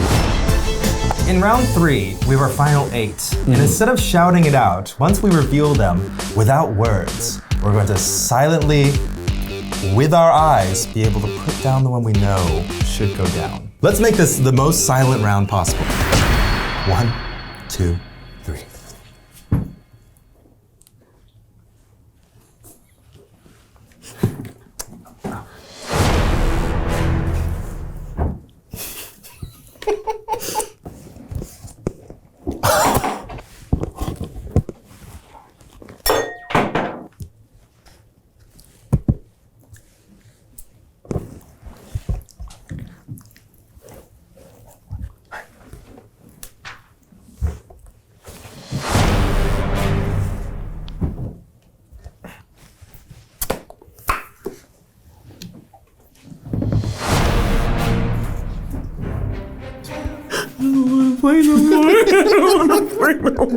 I'm gonna say we're breaking for the rules because this is the final of round 3. I know we're not supposed to talk, but this one, it could be a final head-to-head battle. This one, we need to discuss a Beyonce versus Rihanna showdown. Much of what we've discussed about Rihanna's X Factor influence amazingness could considerably be seen as outside of the music industry, while everyone else has kind of been under the parameters of how they are as music artists. I would say Beyonce edges that out, just because. As much as I want to be best friends with Riri, we really do. Let her go. I wish she could stay, but it's Beyonce's game. Here we are, semifinals, top 4. 3, 2, 1. Mariah Carey versus Whitney Houston. Holy shit! Who is the one person who could take Mariah down? Nobody. But maybe because Whitney is no longer with us, maybe that's why she's more imprinted in my mind. I will let go of Mariah at this moment because she still has more to give us. I would say Whitney. I would say as an iconic classic, Whitney. You're a fucking asshole. Whitney Houston is advancing to the final of the Diva Showdown. We have Beyonce. Okay. Lady Gaga. 1, 2, 3. I know it. It's Beyonce. It has to be Beyonce. I knew it, bitch. It has I knew it. Beyonce. I look, I got you, but you cannot say. Did you hear how much I talked about Beyonce? I know. Oh, Beyonce is beyond Beyonce. Beyonce. Beyond to say. We took this pack from 32 gorgeous songstresses to 2 ultimate divas. I've never seen you more emotional than letting go of Mariah Carey. You were like fucking Rose. Emotions. Letting go of Jack. Yeah, I would have let go of Jack too. Yeah, for Mariah Carey, you would have. Oh, absolutely. I would let go myself for Mariah Carey. I would become a fudgesicle. We're down to the finals of the Rank King Ultimate Diva Tournament Showdown. It has only come down to 2. Whitney Houston and Beyonce. These are 2 ultimate women in the industry who shaped music, who have changed it forever. Voices of angels. The voices. Brands beyond even like they surpass language, time, space. And you know, even with Whitney's tragically shortened life, her discography and what she's represented, almost like, you know, you could compare right now to how Beyonce's is. They have similar bodies of work. Voice. Here. Whitney. 2, dancing. Oh, Beyonce. because Whitney the could dancer. Not dance. Whitney could not dance. She didn't need to dance, but she could not dance. This woman can carry a tune while basically doing a CrossFit class. Music. They both have crazy #1 hits. They're both amazing songwriters and singers, and every song is basically a karaoke mainstay. I want a diva who can literally sing the phone book. No wigs, no lashes, no makeup, no dancers, no glitz and glamour, just raw voice. What can you give me? And I feel, in my heart of hearts, Miss Whitney Houston would slay the piss out of Miss Beyonce. She would create new addresses. She would turn the phone book into the Bible. While Whitney was effortlessly helping and moving culture, I think Beyonce is doing it now. I think Beyonce is in a position that I haven't seen from many artists of her caliber and level, where she is seeing the power that she holds, and she's doing social good subvertly, covertly, and overtly. She is doing this in a way that I have not seen many divas do. Dang. So many Vertleys, they're all her babies. Dang. But you know, once Beyonce hit Lemonade Era, I think it was over for all of us. I think she knew that she was gonna make her culture beyond mainstream. She was gonna make it heard, important, and especially in today's time and our political climate, Beyonce has become not just a pastime or a diva people like, she's become necessary. She's become, like, in her own way, a political voice that Whitney, whether because of opportunity or time, was never able or really allowed to do. Beyonce, I think, has done a really good at charting her career, especially from where she came from, to this point where she has all this influence, but a lot of that is control over your image, your videos, your messaging, your social media. Whitney never had access to that. She was just talent. She was just raw, simmering talent. That's what it was, because that's what the industry that's all was about. That's all you could do as an artist, is be put into things.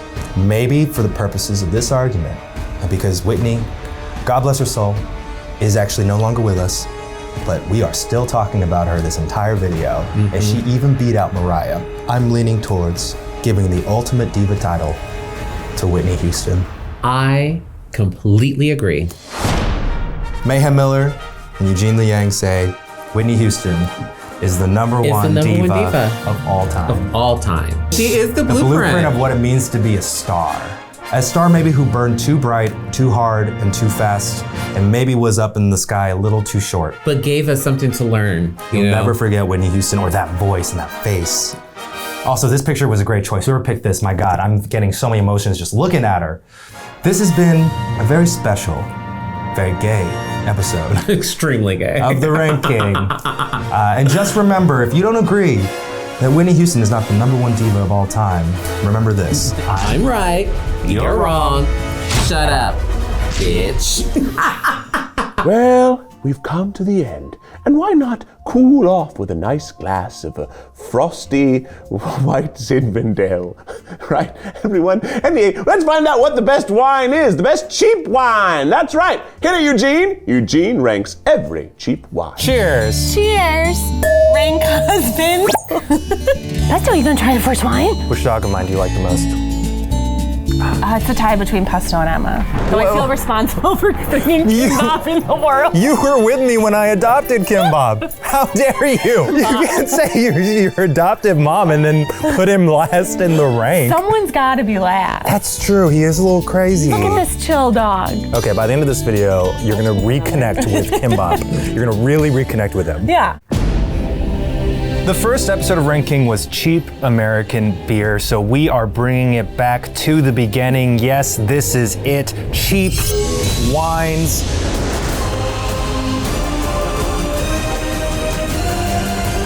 Welcome to The Ranking, the show where I rank things. I am your Ranking Eugene, and this is my rank wife, Becky. Hi. Becky, are you excited today? I'm very excited. I consider myself a connoisseur of cheap wine. I had to have Becky be my partner for this because we are kind of partners in crime. Yeah, partners in wine. We're like the ones, if you were hanging out with everyone here, that you would follow to a second location at a party. You know what I mean? I also think we're the only two that would be comfortable drinking at 9 in the morning. That's what we're doing right now. We've selected what should be 18 of the most iconic, well-known cheap wines that are usually under $10. We have tried to choose, but we have tried to chosen. I'm so drunk. I'm not even drinking yet and I'm drunk. Becky. We have chosen to try chosen wine chosen. Herb Erlinger, Finter, and nestled in the lead, in the picturesque Lee, Herb Erlinger Winters. Oh my God. We're just gonna turn to Catherine O'Hara. We have chosen the most popular version or variety of a particular brand. Yeah, these are definitely things I would have drank in college. We can hang with the college kids and your drunk moms. Yeah. The two demographics who love cheap wine. We are going to judge these wines based on 3 criteria. 1, the look. How is the design? Yeah, is the it aesthetic? sexy? Yeah. Criterion 2, the taste. This is the most important, of course. Yeah. And finally, and in many ways most importantly, or most regrettably, drunk. I couldn't think of a clever word. Could you get oopsie drunk by it? You know, sometimes you're like, oopsie, I got drunk. Because I think the big thing about cheap alcohol is you buy it to have more of it. I'm not savoring this wine. No, you're not swishing it, you're not sniffing it. You are pounding. We're gonna porch pound this wine today. Pounding. Yes. I'm right, you're wrong, shut up. You can do it again. Okay. Yeah. I'm right, you're wrong, shut up. Perfect. First wine. Beringer. I will give you the task of being able to open the wines. Fun fact, Becky and I are former servers. I hated opening wine bottles for people. Me too. Because you always f it up. When you're standing there just kind of small talking as you're trying to get the cork out, God, you feel like such an idiot. I did one once where I sliced my entire finger open on the top of it, but I didn't want to tell anyone that I did it, so I held it behind my hand, like behind my back, and just bled. As you bled all over their wine? And just bled and like poured the rest of their wine. There we go. So, do you know anything about Beringer?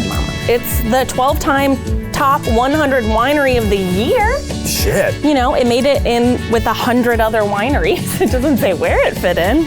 This is what I call like a super generic wine label. Yeah, I would not gravitate towards the like vineyard look. Yeah, I probably wouldn't bring this to like a party. No. Because I think you can tell by the label that it's maybe not that expensive. Beautiful. How much are we drinking? That's good. That's probably good. I'm sorry. I was always a very heavy pour. I don't understand. Pour. I don't understand what a light pour is. I need enough to taste it though. All right, this is Chardonnay. This Ariel Fulmer's favorite type of wine. The Fulmers love. They always call it an oaky chard. They love an oaky chard. I'm not a big chard person. It's a little sweeter than I thought it would be. A little sweeter, yeah. I'm afraid that a lot of these cheaper wines veer towards sweet, and sweet is the one thing I really dislike in wine. Do you see on the back, this is considered one of their drier wines. Dude, can you get a close-up of that? You know this is a cheap wine because they're giving you a carnival thermometer profile of dry to sweet. So the look actually has extra points for this very informative label. Yeah, but then we should take it down a point because it lied to us. It did lie to us. It's not a dry wine. They're rating this as one of their driest wines. I am so sending an email. I'm literally sipping as we're discussing. Oh God, it's on me. I'm already wet. Wine. And it looks like you peed yourself. Oh. This is blasphemous, but I feel like we're already working with a cheap wine. I'd put ice in this. Thank you, Alexandria. It kind of looks like vodka now to me. Oh, hell yeah. Oh, that is so much better. Drunkability, for sure. Once you put ice in this, I would get fucking wasted. Next. California's favorite, Charles Shaw. $2 chuck. $2 chuck. $2 chuck. chuck. All right, the look is terrible. The look is, you know when what this it comes is. out. You're like, you went to Trader Joe's. What 90s Microsoft Paint was this derived from? Because this is like, It's a house. this looks like it's a like pagoda. It's a pergola? Pergola? Pergola. Pergola. What's a pergola? She's looking it up. Sam, do you know? Oh. A gazebo. Gazebo. Gazebo. Man, that Behringer's. That was the drunkest exchange. Behringer gets another Pergola.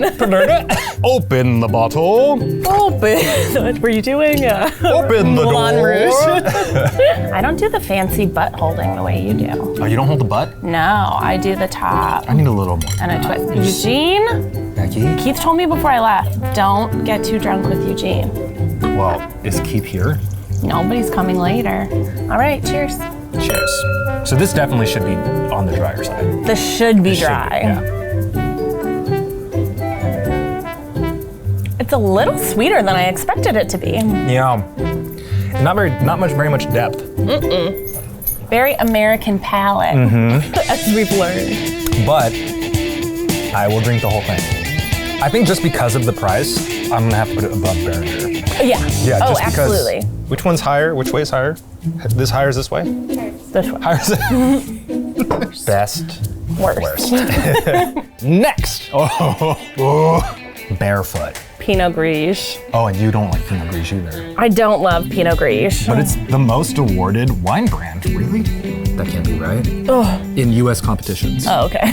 Consistent quality proven wine. It is consistent. This 100%, like I don't even need to try it, is a hangover wine. This is cool font. I don't know if I love a barefoot, even though that's like the name. The story behind the name is that in 1965, California winemaker David Bynum crushed grapes barefoot in his garage. So that naked foot is supposed to represent his foot. Do you think it's his actual footprint? I bet it is. Okay, let's go for the taste. Okay, cheers. Oh no. Oh no, I don't like it. That is so sweet. This is what Pinot Grigio smells like. You know, it tastes the way it smells. I legit brought one of these in a like to-go cup into Titanic 3D and went and saw it with one of my girlfriends. And we stopped. And then we stood up at the end during the credits and sang My Heart Will Go On together. One with bottle the of barefoot. Did you cry when Jack died? Is anyone alive out there? Guys, we haven't talked about this. I f***ing love Titanic. I'm gonna throw this in the bushes. Okay, you can throw it in the bushes. Yellowtail. Look at that kangaroo. Have you seen that commercial? Look at that kangaroo. Well, it's an Australian brand. I love the label. Yeah, I think it's very eye-catching. Yeah. They use a lot of colors. Rich and smooth with juicy red berries. Is that your Australian? And hints of vanilla and spice. All right, cheers. Cheers. Cheers, mate. Huh. It's actually quite neutral. I don't hate it, yeah. I don't think I'm supposed to be swayed by the story or the label. The Australians are just, I love They're Australia. really strong. So are New Zealanders. Yes. Have you ever met a not strong New Zealander or Australian? To be fair, we live in LA, so the hottest people from every country move here to be actors. So every Australian I've met in LA Is an actor? is a Hemsworth. Have you met a Hemsworth? No, they just look like Hemsworths. Oh, like the tanning video guy. Oh right? my God. Keith loved him. You know, Keith was joking. He was just like, oh, he's so hot. He's so hot. And I was just standing there like being like, gay panic, gay panic. And I was just standing there going like, it's the horny police. They're gonna spray us with water. I don't know, Sam was there. Weren't you there? Yeah. Yeah, wasn't he hot? Sam. I had to stand around. I like this yellowtail. I like that. I would put it before Charles. Yeah. It has to be Charles because of that aesthetic. And I do like something about these kind of bottles. I don't know what it is about this little fat butt that I'm like, you're look at it, it's short and like wide. Are you talking about bottles? Like, yes. You sure? Gallo. Oh, we have a Where's Merlot. the chicken? They made it smaller. Didn't it used to be like an actual like rooster? You're thinking of Red School. Jonathan. Jonathan. Are you a cheap little bitch like us? You a cheap little bitch. Do you see how quick he brought that up? He's like, that's Rex Goliath, Rebecca. But yeah, the look is standard. Family owned and operated. Love that. And this is a Merlot. That's a Merlot. Huh. Not for me. This is why they spit. But I'm just swallowing. You a swallower? Just swallowing left and You right. should swallow. I can't make a decision on this based on the taste right now. I can. I mean, I'm gonna finish it, but no. I think I like the yellowtail better. Oh my God, they're just sitting on these little chairs. Do you want to flip to Like, them real quick? They're like having their own meeting. So my dad is having a wine ranking, and my adoptive mom hates me. She ranked me last after you and Emma. Believe that bullshit? And Emma has panic attacks. Let's put Gallo after Behringer and before Barefoot. Next, Woodbridge by Robert Mondavi. Oh, another generic font with a illustrated vineyard. Fucking horny police back. Horny police. Quick, say something horny. Noah Centineo was hotter before he talked. Did you see that? Did you see that tweet he wrote? You never stop doing what you're doing if you're doing it or something. Anyone else see that? So label Label taste. This is a shard, by the way. Another shard. Oh, this tastes like a Chardonnay. Think I like the Behringer more. Let's put it here and then we can retaste at the end. Yeah. Sutter Home. Sutter Home. Moscato. Another fucking Jesus. You guys need what's with better the designers. drawings? I hate it. This also has a flavor profile on the back label. You see that? Oh no. Oh, I can already smell it. It smells like liquid Jolly Rancher. It smells like when you throw up wine. Oh my God, it does.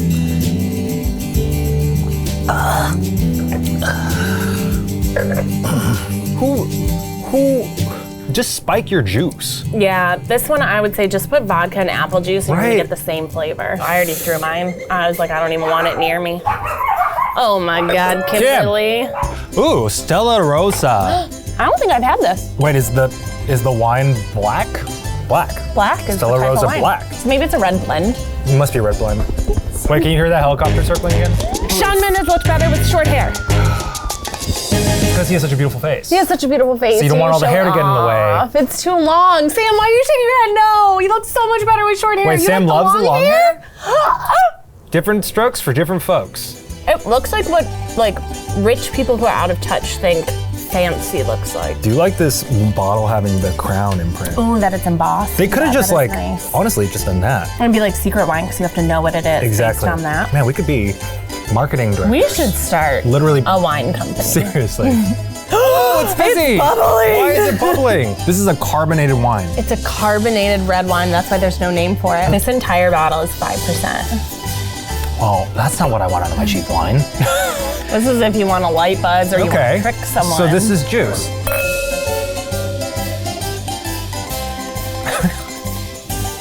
It's not wine. That's is not not wine. wine. I'm sorry, this is the bottom. That is the bottom. That's definitely the bottom. I can't even, that's a hard next. Cupcake. So this is a creamy apple lemon Chardonnay from Monterey, where the Big Little Lies women are from. Oh shit, this is Reese Witherspoon This wine. is Reese's wine. I used to wait on her all the time. She's f***ing great. She's my favorite celebrity that I've ever waited Because you worked somewhere that there were a lot of celebrities. A who lot of visited. celebrities, And yeah. Reese was your number one. She was my number one favorite, and I do have a number one least favorite. Does it rhyme with Schwarzenegger? So rude. I don't care if I get added. I don't even know who would stan him enough to at me about this, but this guy was awful and didn't tip. Well, you know who's his brother-in-law now? Chris Pratt. I guess the more that I stare at this, the more I think this actually looks okay. It's an attractive label. Let's try it. This is a Chardonnay. That's not as sweet as I thought it would be. I still don't think it's as good as the Behringer, and I've already forgotten the Mandee. We're gonna have to do a shard We're off. gonna have to shard off. We're gonna have to shard all over you. Pull down your all parts over and the shard off at the end. Okay, let's go to the next one. And now that we're on to the canned wines, we do have a special guest who has a wonderful can, if I do say so myself. Kim wants some wine. Oh, look who it is. It's Becky's Watch least the little favorite leggy. dog. Give Kimbap to his mom so she can really get to know him. Come here, Kimberlina. You guys already drunk? You've had 9 wines? No, No, we've had we're 6. champs. So the first canned wine is Underwood. A Pinot Noir. It's from Oregon. Well, I think this looks really nice. I think it looks really nice. Very Yeah. clean. I would grab this in a store. Oh, yeah. Cheers. Cheers. Doesn't smell too bad. I get f***ed up on this. It's very easy to drink. Very easy to drink. That's not bad. No. Now, you worked in Oregon for a little bit for consulting. Yeah. Were the vineyards nice there? Yeah, up in Willamette Valley. It's beautiful. Better than California, do you think? No, I like, more local terroir. Oh, God. What's your favorite wine experience? We're club members to one wine club in Paso Robles. You were literally being a white lady. We only have one wine club. Paso Robles. Matt's my favorite white lady. I'm so embarrassed. Okay, we're gonna put this at the top right now. Wow. Next. Dark Horse. I love this label. Yeah, I think it's really pretty. This is a pretty can. I also think they're trying to tell you something with it's a half a bottle in a can. Like Yeah, this is they for a do. very specific person. So this is half a bottle in this can. It's a half a bottle. They're all half bottles. I found out the hard way by drinking too. Oh, sorry. Goes everywhere. You're used to that. Gross. He's so dirty. I'm sorry. Is your mom watching? Probably. I'm sorry. Hi, Betsy. Cheers. Cheers. Cheers. This tastes like something I would drink next to a pool. I think with some ice cubes, this would be my shit on a porch. But the question is, where does this go? Between these two? Yeah. Yeah, okay. I think so. Right here. Yeah. Next. So this is Sophia Blanc de Blanc. And I love the little can. I just think it is so cute. There's a fucking mini straw on it. It's adorable. To be honest, I didn't know. Design's a little What? Yeah, the design is a little dated. Very Victoria's Secret-esque. Very Victoria's Secret. That's probably why you like But it. what's the? Hey, you're coming for me. Okay, taste. 10 out of 10 top. So good. I mean, anything with bubbles is automatically elevated. Yeah. I feel like an idiot drinking this. I don't. See, I feel cute. Is it because it's too little for your big hangout? Is it too little? It is so little. What if it was a different color? If it's Oh, I have blue, nothing. would you like it? I have nothing against the pink. I just don't like this whole. It's like a Capri Sun pack. Where would you rank this? Top. Top. Numero uno, baby. I completely disagree. I knew about this one I coming completely in. disagree. Okay, just because it's 2 versus 1 right now, you can put it at the top. But I'm going to tell you, I'm going to change that when we close drinks. All right. Don't get too drunk. Squeeze out. Have fun working while I continue working. This is also a job. Does he have to get drunk at 10 a.m.? I don't think he has to, And but I be think charming he would and funny? like- I don't think Matt has to try to be charming and funny. Look at that face. We're going to move on to a couple of unique wines. Manischewitz! Manischewitz. I mean, it kind of looks like a jar of jam. I think it's because it has the Concord grape on it. Yeah, it's pretty direct. L'Chaim. L'Chaim. Oh, you should hear me at Passover trying to read some of those Baruch Atah. You don't want to do that with a Midwestern accent. Holy shit. That's Manischewitz. That is Welch's. That's grape juice. Honestly, it gives me like really good memories, so I'm into it. This is such a left field option. I'm putting it high. I'm glad we included it. I don't know how high I would put it, because I certainly would not drink this every day. That's the thing. But you know what? I don't think Manischewitz is meant to drink every day. No, it's true. Well, nothing is meant to be drank every day. I don't know. I saw you with that Sophia straw. It's a Sophia straw. I'm So going you don't back have to- again. You don't have to drink it again. You're gonna be so mad when I knock it out of the top spot. Next! Oh my god, I don't know that I've ever actually drank one of these. You've never had Cariello? I've only ever seen. to see. So let's talk about the look. This is known for the jug. Oh my God, it's like lifting up. I assume you make something. I'm not very strong. I assume you make something with this, like sangria? It's a table wine. So when they say table wine, I think it means quantitatively good investment. I also like how it shows Carlo. I do like that he's on. Yeah. He looks like a sweet guy. He's really like cuddling those grapes. It's really Turn your head and cough. I feel like you need a reason to buy it. I'm standing up. Jesus, this is a It took 3 twists. experience. Just a dash. That's a dash for this jug. Did you guys hear the sound it made too? Just listen to the sound. Put your... It sounds heavy. Wow, I'm not offended. It's not sweet. But it's also not like, it's not tanniny, it's not acidic. It's what it says it is, a red table wine. I can't believe I'm saying this, but I think I'm gonna put this up near Charles Shaw. I would agree. But I would have Charles Shaw more. I would not buy this as the drink I'm gonna pour for people at a table. Can you imagine pulling this out? Why don't you put it in a different container? Just like, hi, welcome to my home. Honestly, I would actually finish it. I finished it. But that's because we're already like 17 in. Arbor Mist. Arbor Mist. This is the ugliest bottle we've got so far. That is the ugliest. This is by far the It ugliest is heinous. bottle. The frosted, I hate the way that feels. The frosted is awful. I hate the fact that it's called a fine wine product. Shouldn't it just be called a fine wine? Why is it a wine product? I guess it's a byproduct of wine? Kim! Kimberly, do you see I see why you ranked him last. I think I win. All right, cheers. You said college people like drinking this, college girls? I drank this in college.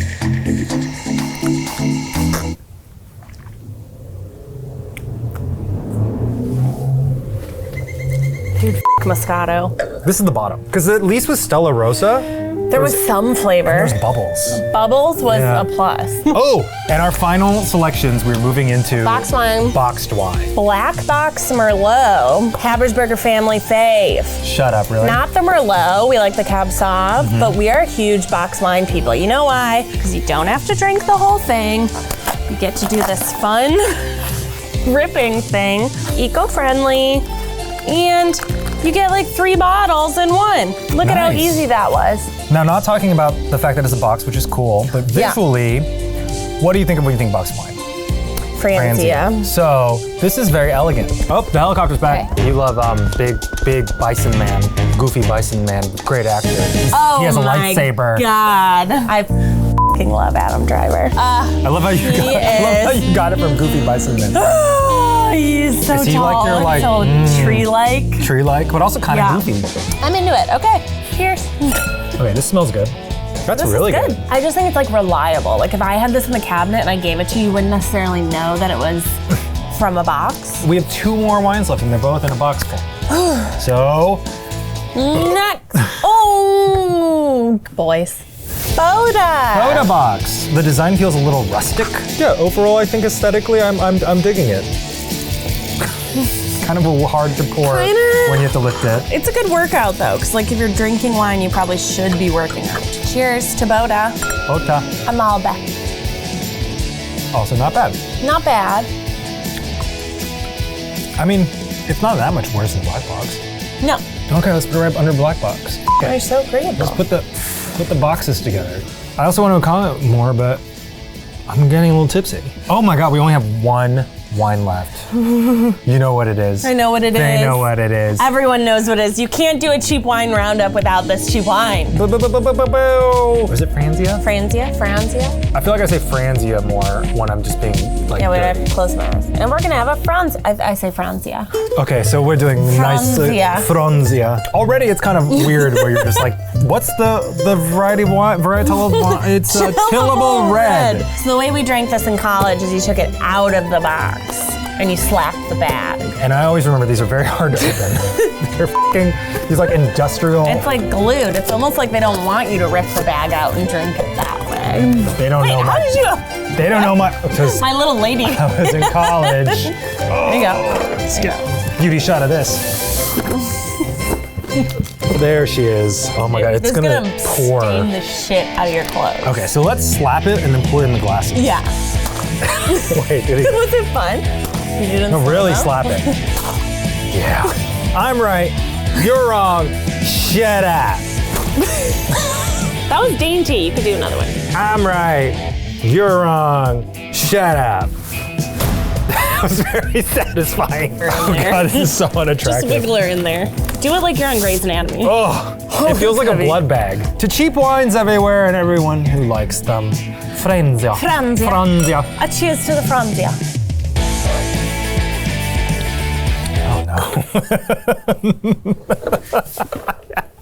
I forgot Francia tasted like.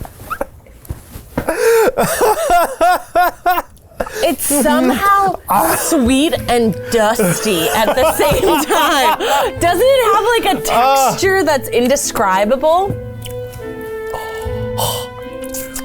It's so hard because Franzia has such great value for the look and the slappage, but the taste precedes itself. Yeah. Towards the bottom, but because you can slap the shit out of it and because it's not a Moscato. It's kind of fun, yeah. Put Franzia right there. Yeah, okay, and it's also gotta go in the bushes.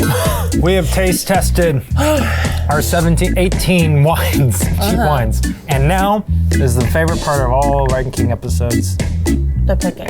Close ranks. Ranking. Close ranks. Close ranks. It's time for me to close ranks. My rank wife and I, we worked together for all this, so we're gonna make some changes together. Maybe we'll fight about something. I mean, I know we're gonna fight about the #1 spot. It's true, but I think we need to. I think we need to retaste a few things just to make sure we have this in the perfect final order. Yeah, I think the Chardonnays are what's tripping us up.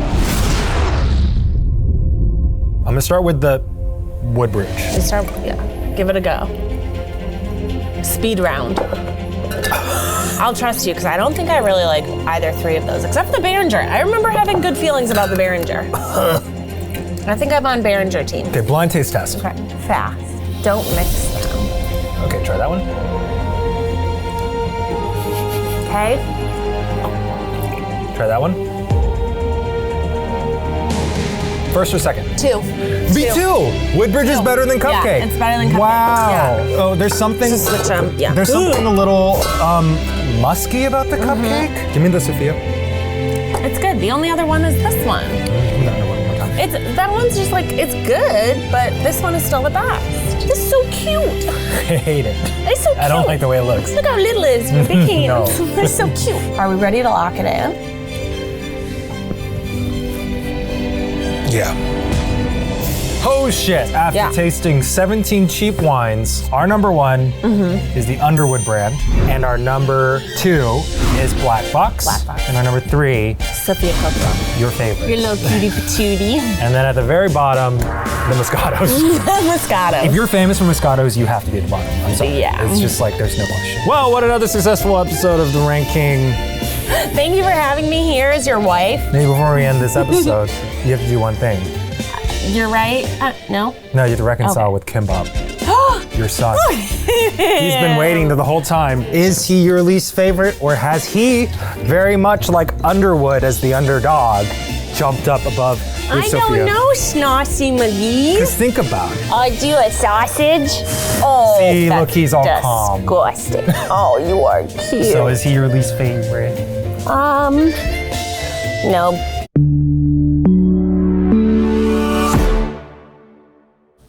I can see the top of your head. I know that's silly to say. Okay, I'll try again. Okay.